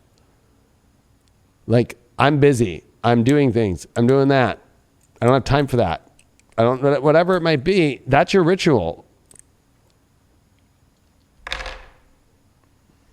Mercury in the 7th house of Libra. Yeah, this is definitely you needing to figure out your relationship situations a lot and have some very intense conversations that are actually fair. I feel that you have either you feel like you haven't been in fair conversations, but based off this deck, I would say that actually maybe you need to look back at yourself a little bit and reflect, because the relationships that you've been in, or the relationship situations that you're in this week, you need to come from a fair and balanced place and look at it from both sides. I think that you've continually looked at it too much from your own side, and you're not looking at things from both angles right now. And I think that this is definitely going to bring up a lot of things about the environment and the kind of people that you're around, while at the same token having conversations that are more fair and balanced in order to truly see the truth. Because I think that there is a lot of masking of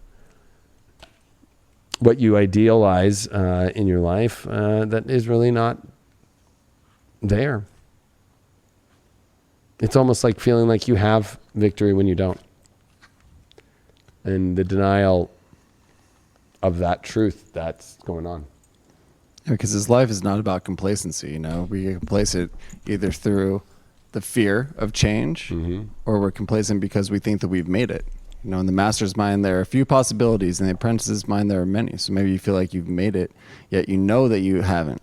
But you have that fear within inside yourself to kind of spark that change again. Because it's a hard road, you know. There's struggles. It takes a long time to get where you are. You know, you've accumulated all this wealth of knowledge of it. So it's understandable that sometimes we get complacent, you know what I mean? We get kind of over having to work through these struggles. We get over kind of the fear of having to put that effort in and then having to face potential failure. But you can't have that. You know, if you just sit stagnant, you're just going to continue to, or you're going to start to waste away at some point. So continue that fight, continue pushing forward, continue saying yes, and continue putting yourself forward and always progressing that energy of love. Yeah, I know we're in a political time, so I'm just going to use an analogy. It's like wanting to run for some sort of office, but not fully running, but telling everybody that you are. Telling yourself that you are, and then when it comes down to it, like, I don't know if I really want to do this, and I'm not going to own that, and it's like falling back on your own wants into a safe, ritualistic place that doesn't deliver you shit. It's lack of courage. It's lack of courage through faith to overcome fear. We got Capricorn, and that's that. I can feel this new moon in Leo coming. It's definitely Spiritual gonna dance music. It's definitely going to bring something out of nowhere. Just like, Wah! All right, Cappies, let's see what's going on with your love life this week. You did pull the Two of Cups. This is the soulmate card. This is definitely, the Two of Cups. This is definitely finding the emotional connections that you want in your life and defining which ones they are. But at the same time, Two of Cups can also deal with kind of the contemplation of sometimes two people, right? Like, which one is it? Also, it is yearning for a deep emotional soulmate connection. Especially that you are in an 8th house energy with the sun, new moon. This is in your passion house. This is in your deep connection house.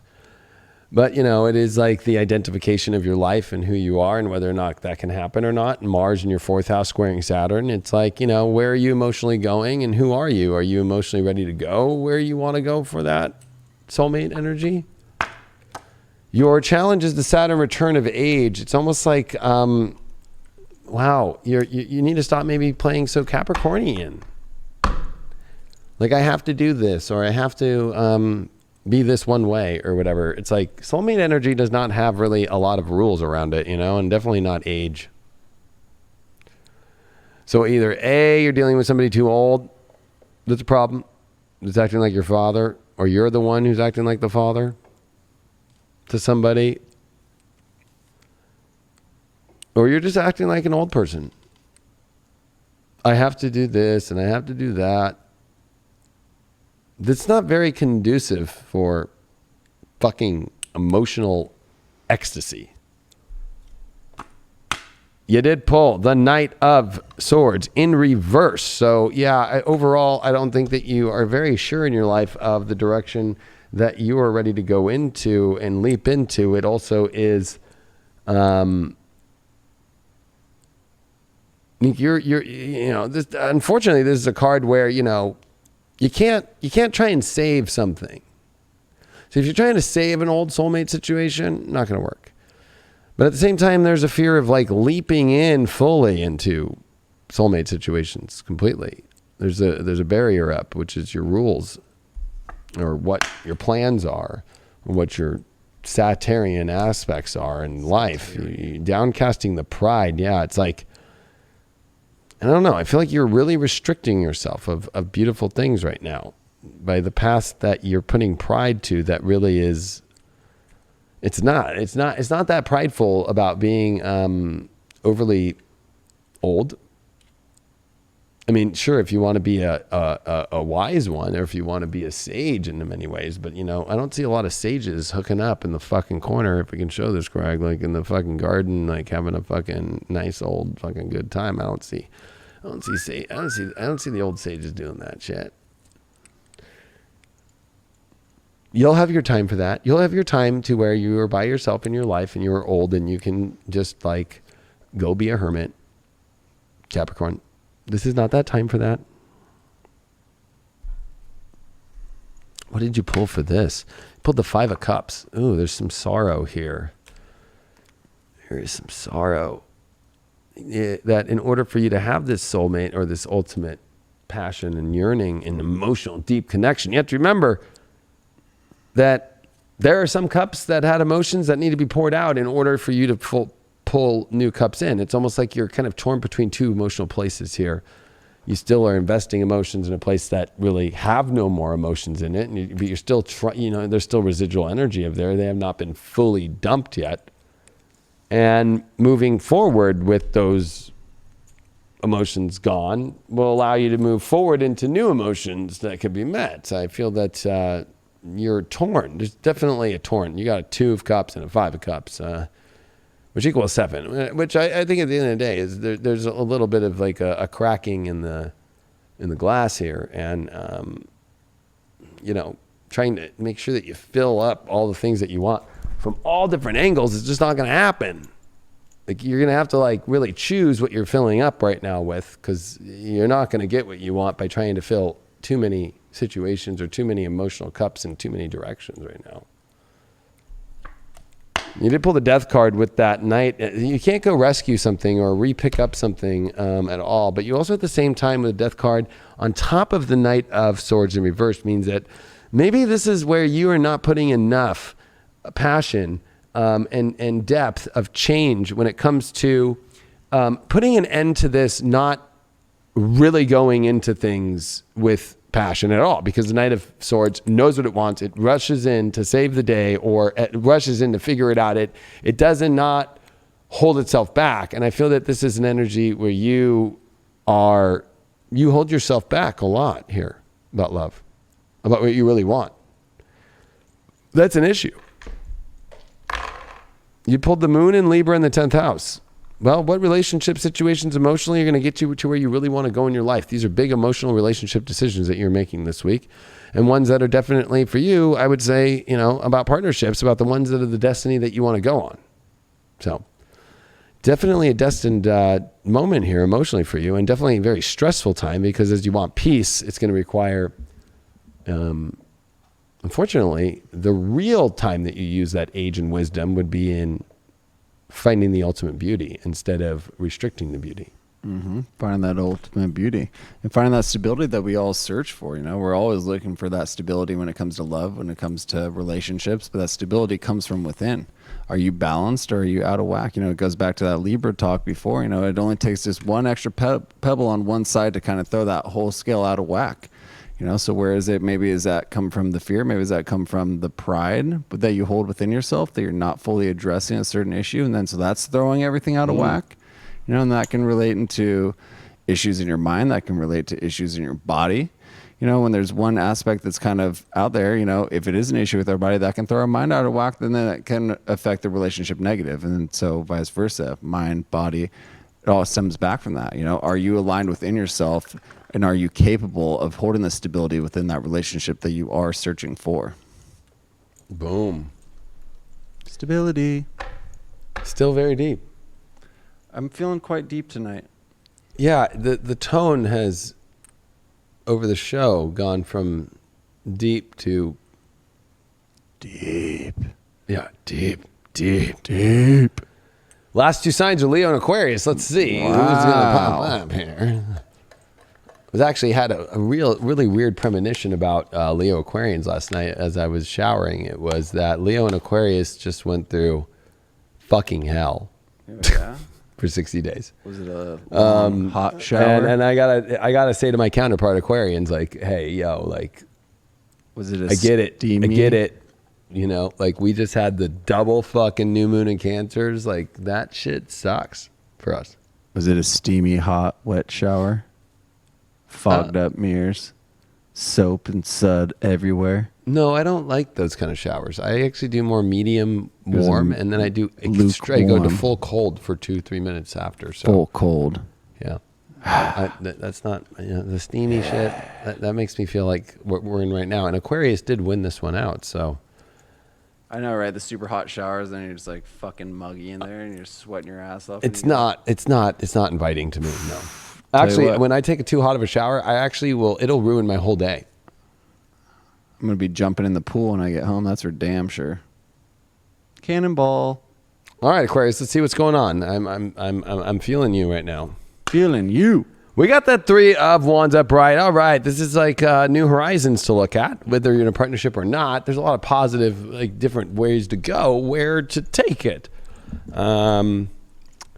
But also, this is looking at your overall perspective of where your relationship life is right now. This is a new moon in your 7th house of relationships, let's not forget, with Mercury here. So this is definitely time for you to figure out at least which port which ship you want to come in or what ship you want to leave out and take out, or, you know, there's definitely a new observation deck that you are reaching in your relationship life, and a new perspective that's coming very intensely, especially with the quincunx to Saturn in your 12th. I would say that, yeah, there is things that in order for you to have the ultimate relationship, it's got to feel spiritually aligned. It's got to also maybe add a little bit more, you know, magic to it. At the same time, we are seeing Mars square Saturn. And I would say that, you know, maybe it's not so much in your mind that's going to be figured out. I would say that, you know, maybe stop battling, you know, the mental thing so much, you know, over-calculating things or overthinking things too much, but also maybe not paying attention to the signs that there's a whole other way that relationships could be going for you right now, Aquarius.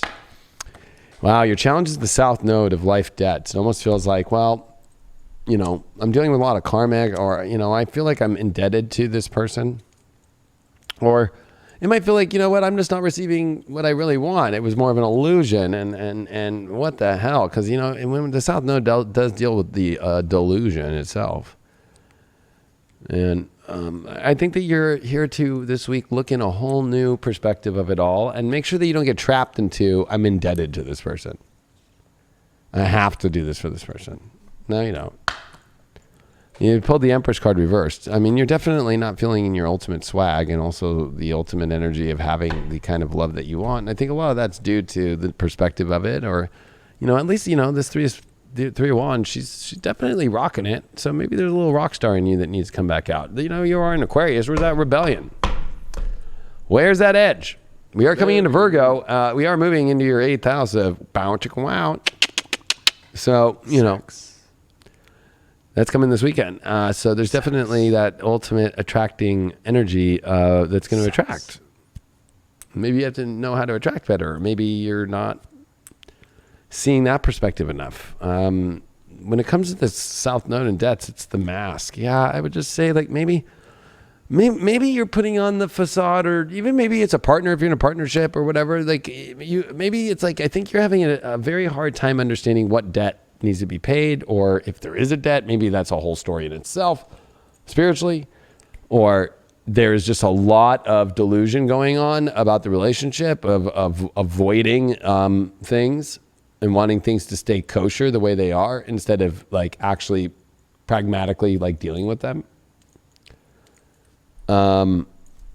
You pulled that 3 of wands because you got the 3 of pentacles in reverse. So you're not building, you need to find partnerships where you feel like you're co-building something together, but it can't just be like simple things here. You're an Aquarius, and this is a creative spiritual time for you. So if you're, you know, oh, we're going to go buy a car together right now. Like, that's okay. Like, that's simple. The 3 of pentacles builds monuments, builds quality things.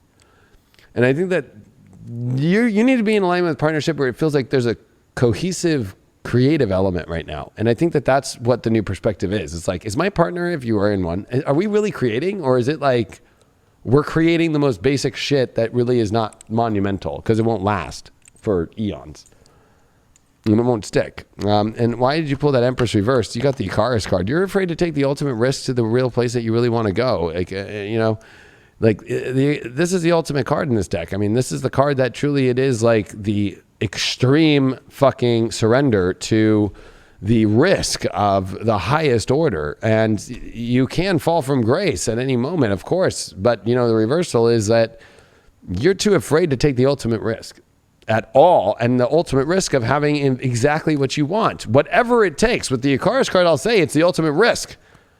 The risk of all risks. But reversed, it's like you're not willing to. That's why you're not getting exactly what you want. So it's like the risk of leaving, the risk of if you're going to enter into something, like putting your whole entire emotional platter on the table. That could go for both directions, right? I feel like that there's this ultimate thing, you know, that's there, but you're hiding it and you're not getting what you want and it's frustrating you and you're not willing to stir it up and fucking, to be honest with you, like fucking fly. Like, I think that you are denying yourself of flying higher than high can go. I think that there's a part of you that's trying to stay in the same grounded position. Uranus just went retrograde in your 4th house. Like, there's definitely a lot of emotions that's stirred up here. Like, what the fuck's going down? Why are you limiting yourself? Why are you masking yourself in kind of like a delusion of grandeur that's not really a delusion or a reality at all? Like, and nothing that you really want to build is being built. So it could be if you were to see the perspective and take the risk, but you almost don't want to do that. So there's a lot of complication here. We did get the moon in the 10th house of Virgo. So this is definitely, taking a risk of specifically what you want and making sure that, it's going to be taking an adjustment. It's going to adjust your actually reality. It's going to adjust your routine. It's going to adjust your way of life. But there's something about this, like you have to make some sort of big emotional decision here. And it's very specific on how it's got to be done. And it's very, very, very, life-changing in many ways. But it also is putting you emotionally in an uncomfortable space. The moon at the top of the chart definitely is not comfortable. It's seen. It likes to be in the dark, underneath, and so forth. It definitely feels like... you got to be in this for the long haul. It's like when you hear the brakes in your car start to squeak and whatnot, and you just keep putting it off and putting it off and putting it off, and then what? Now you got to, instead of just changing some pads... Now you got to take the whole system out and fix that up when you could have just addressed that and fix that issue right there, nip it in the butt, so to speak, put that change in motion, and then everything falls into place. But if you keep putting off issues, if you keep kind of turning a blind eye to it and not addressing the root cause of what's actually going on, then it's just going to snowball into bigger and bigger and bigger issues. Bigger is not always better, so to speak, when it comes to issues. We got to nip them in the butt, and you got to work your way through it. Clean and clear. It's like a cold Sprite can going down your throat, just so delicious. That's true. I was going to say it's not a bad reading. I think that it's a pretty good reading. It's just, hey, are you ready to do this? Yeah, you know exactly. what I mean? You really ready to be real in this game? You ready for that change? And in many ways, it's like, I think that you're expecting the other person to be real, but it's like, come on, Aquarius, you're the one that stirs it up, and you're expecting other people to stir it up? Like, that's not going to happen. Not going to happen. You're the one that has to stir it up. Yep. Believe it or not, because when people try to stir it up to you, you peace out. You're like, I want to be the one in control of stirring it up. You're the one that's got to put that butter in the water so the needles don't stick together. Any sign that goes after an Aquarius loses. It's when Aquarius fucking allows you in that fucking, oh, shit. Because most people don't get in. That's like Jennifer Aniston. Go try and get Jennifer Aniston. Not easy. She made those choices. Leo. Using a good example. You can just tell from Jennifer Aniston that she is not no fucking easy girl to get, or even easy girl to be around. Like she has her way, and okay, like you would have to go through that. But Aquariuses are cool as fuck. Just getting in the doorway is not fucking easy. Holy shit. Hardest to get through because they're the only ones that have the key, and it's not a key. It's like a fucking keypad with fucking the craziest combo of fucking, and you gotta like say a little fucking alien tone, like, and then they're like, okay, I'm in, fucking, whoop. Good luck trying to fucking crack that one. Not even Ocean's 11 can crack that one. You know what I mean? I don't think Brad Pitt and I don't think that fucking George Clooney could crack that fucking code. You know what I mean? Ocean's 12. Although Brad Pitt did crack that code. If anybody got that joke. Doggy. Crack. All right, so we're at the Leos. All right, happy birthday, Leo. And guess what? The best was definitely for last because you know what? Before we even go to this card deck, because I am a Leo, I am a Leo rising, I am a Venus Leo, I am a Mercury Leo, I am a Vesta Leo, I am a fucking Juno Leo, I am a fucking Isis on my Venus and Juno in Leo. I will say, when it comes to love, we are the ones that have to show the way, and this is what you have to do this week. Not easy, Leo. Not easy, because it's about you and how you show off the way that you do your love. And if it's not the ultimate queen, the ultimate king, and if it's not what you really want, and it's not really what you want to embed into your lifestyle, and it doesn't fit in your lifestyle, right? Or if they don't show up fully, then what are you doing? 5 of Cups in reversed. Well, the sorrow is over. Why keep holding on to that shit? I think that Leos are getting over the past sorrows. Finally. There's really already been emotional situations that didn't work out. You don't need to keep rehashing them. Just move forward. This is you moving forward. This is a double fucking new moon in Cancer that fucking happened, with one of them being an eclipse. And you know what? I think that I'm going to tell this for Leos. I'm giving Leos a little extra because I am a Leo and it is our birthday time. Extra. And this is a new moon on my fucking rising, so I can do whatever the fuck I want. Whatever. Literally to the degree. And my Mercury. Ever he wants. And my Mercury's returning right now. He's gonna do it. On my rising, so I'm going to say this. Do what I got to do, right? That's okay. What he got to do. I want to say this to Leos. Anybody who doesn't understand and is questioning who you have been for the last 60 days does not know fucking jack shit about spirituality. Because of the fact that they don't understand that 2 fucking new moons in the 12th house fucking suck. That nobody else got that except you. So there we go. 9th house is the issue. The faith that I think that, especially from past situations of sorrows, that you'll ever find happiness. That's just your challenge. The gift is when you have faith again. I think that this week you're going to have some faith. That's your challenge. You don't have faith. You're like, I don't see anything. Maybe it's your perspective or your belief systems. Like, I don't think so. I'll admit, I'll get a little raw and we'll get a little full disclosure. It's hard for me to see love come into my life, living this life that I live. I don't believe that a woman wants to be part of this life. I know that that's stupid and crazy, since the fact that we fucking have stalkers show up here without asking. Mm-hmm. But that's not what I'm looking for. You know what I mean? So, but I have that issue where I really don't believe somebody wants to fit in the world. I mean, look, we're up late fucking doing this on a Monday night. Most women totally want a dude that fucking is home at 7 p.m. So I have to have the faith that somebody that likes to be up late, that likes to do creative things, that likes to be creative, that likes to be on cam, that likes to be glammy, that likes to go fast in everything. Well, the Page of Pentacles has come up, an ultimate offering of good things that are valuable and that you can actually manifest from. So, there is definitely a very good energy to this week, Leo. I think that it's faith, though, that is the problem. And then once you have the faith, then you'll start to see the offerings. But if you don't have faith, you're not going to see any fucking great offerings. You're not going to see anything of worthy. You also could be making an offering, too. And if somebody doesn't take that, don't lose faith. So if you make an offer or you're going after somebody and they don't want you, hey, fucking, they're the ones missing out. They're the ones fucking missing out. Yeah, get the fuck let them keep fucking throwing pasta on the wall and it not sticking when you were the fucking stickiest pasta of fucking around. You super sticky. All right. Oh, well, the challenge or the shadow of this faith is because of you, the anger and change. I'll be honest, I can relate with this one extremely. I have been frustrated. I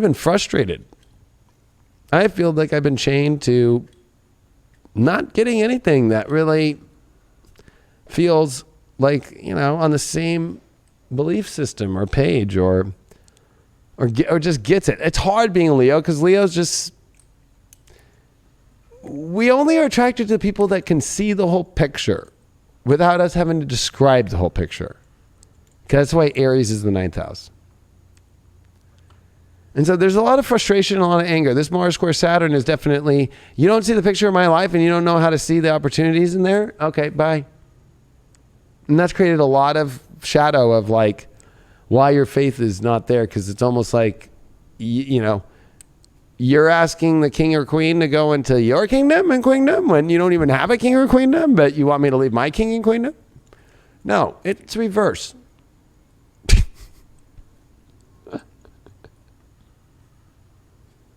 That's why people have fucked up times with Leos. I swear to God, That's why people leave Leos too. They're like, you know what? I don't know if I want to be part of a kingdom anymore. I think I want to go back to the blacksmith shop. And that's cool. Fun there. Wow, the 2 of Cups showed up. Holy fuck. Woo! Yep, once you let go of the past sorrow, you got the bountiful wow coming around. Sex. Woo! Or if you're in a partnership right now, you got to let go of some of the past issues and see if you guys got the soulmate level going down right now and get over the anger and over the belief system issues or come on, Leos. Good shit. Just deep connection here. Once you let go of your past shit, what does this offering look like? The devil. Your favorite card. It's perfect. It's your favorite. It's just so funny because I love this deck. This is my favorite devil card of the You just devil got cards. that awesome tapestry and today. Actually, it's very ironic today of of the package that I received from IH Squared, and I know that he even told me, he's like, he fucking sent me a letter and he was like, it's not about anything. I don't need you to promote. I'm promoting because I want to. Fucking Sure, like, everyone goes follows them on Instagram because go they got a dope ass get page. Ikara's tarot deck at IH Squared. Go follow IH Squared. This guy fucking, he knows that I like this card. This is my favorite version of the devil because of the mask that is put on, which is, that's evil, right? Like that's, you know, not going to go there, but you know, like put it this way, people who are not wearing a mask are not the devil. People that are being demonized in the media right now really bad, there's no mask on that person, if that makes sense. The mask is on the people that are evil right now. But anyway, he sent me the tapestry for this, and I think that right now the offerings that are coming around are one, of course, of deep passion and stuff. But there's two ways to look at this: is the passion where they're going to reveal their mask and their intention, and not put on a mask and not show the true meaning behind it. That's going to be the real deal here. It's definitely passion. Two of Cups is actually a sexual card, and so is the Devil card. So there's a lot of intense passion and energy here. Sex. There's a lot of frustration too. So you know, maybe it's sexual frustration, but Sex. we are going to have to. I feel that to get closer to this devil, what is coming in with this? We're going to use the TV deck, since I am an ex-reality show personality, and since the new CV world, I am an ex-television astrologer, which has been hard. This is the first time in my life I have not been on. We have our own network now. Actually, that's the thing. We'll have a talk one day about that. But you know, my vibe here is a network that is running, where a lot of networks are not running on TV. Let's see here. I don't know what the fuck. Why did this devil come up? It's the Knight of Cups reversed. The bad devil energy will be emotionally stuck people who won't move their emotions towards you, or you don't feel like emotionally moving towards that. Four of Pentacles. Yeah, this is where there's not attachment, like a feeling of like it needs to look this way or it needs to be this way, or like there's also not like you must have this. You must emotionally be this way. You know, I think this is you not taking offerings of people trying to push you around, literally as they're in their own wheelchair, and not trying to emotionally, like, you know, stall you out and keep you stalled out.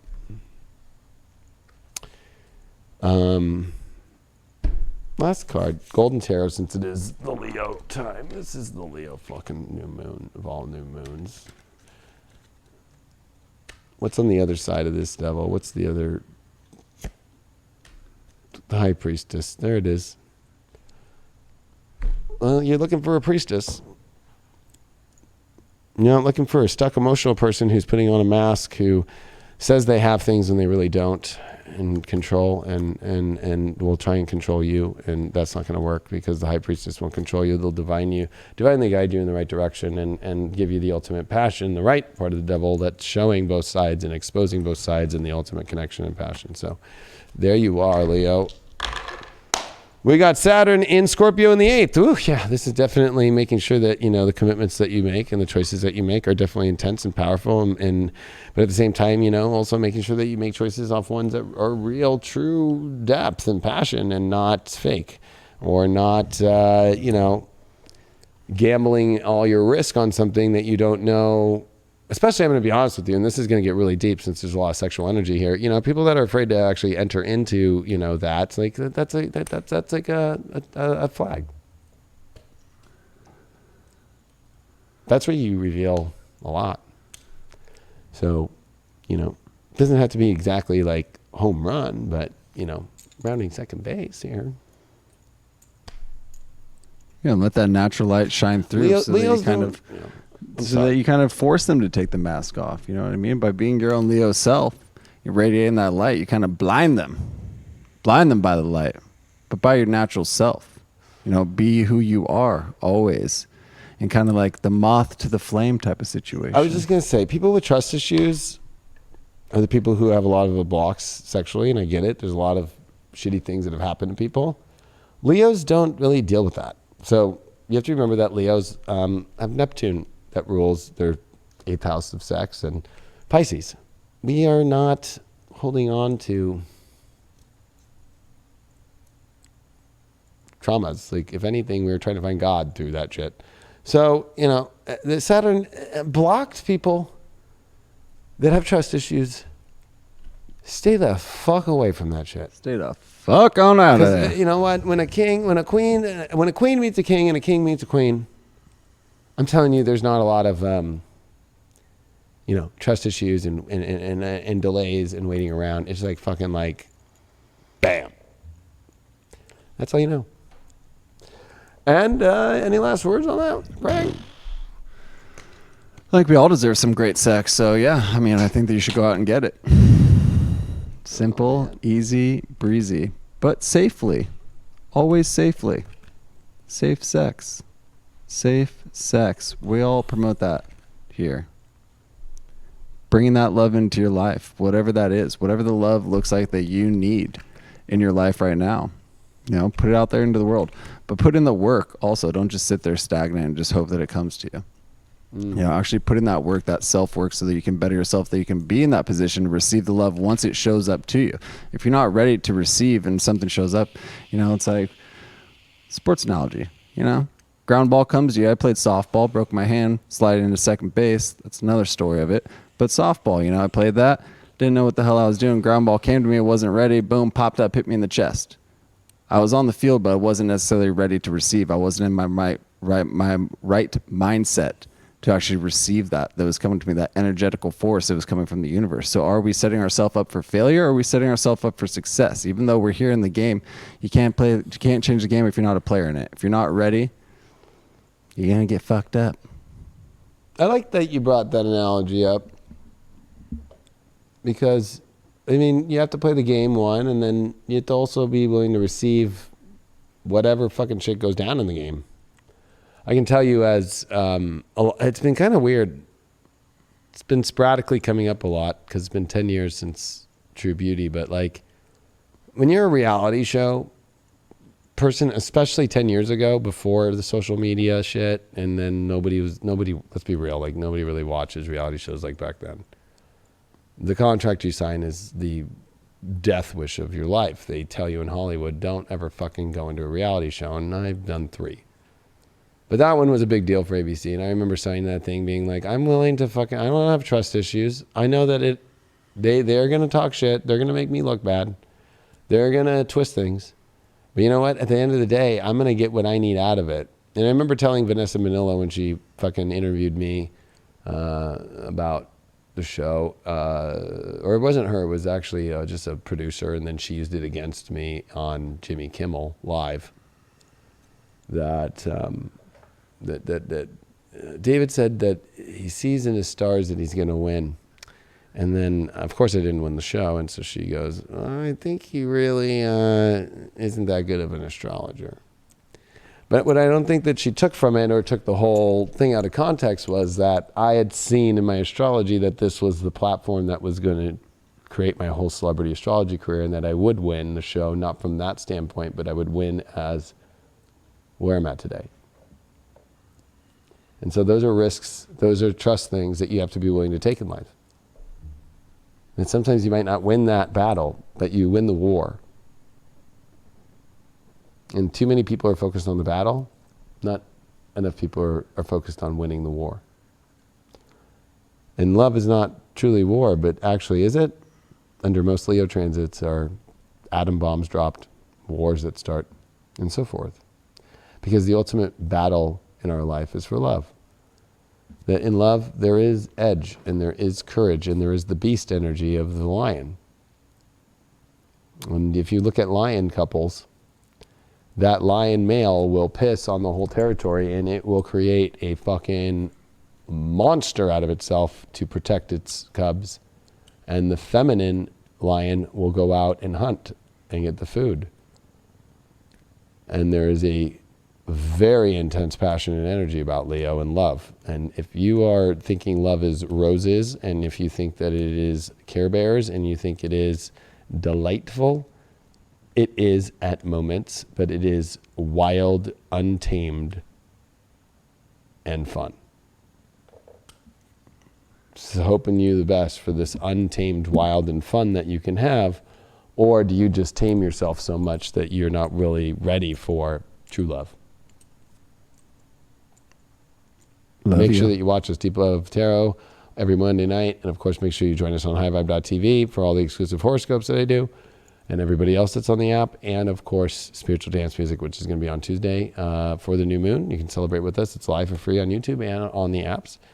And of course, we have Full Disclosure Wednesdays and Thursdays and Deep Astrology on Wednesday. If you're on the app, you get Deep Astrology on Thursdays. If not, and pay attention to what happened in 1856. Don't be all fucking. I've been going off on my Instagram live. Go follow me on Instagram at the Leo Kingdom. I'm going off because people are blind and they don't want to look at history and they want to be in denial of the truth. Peace. See ya.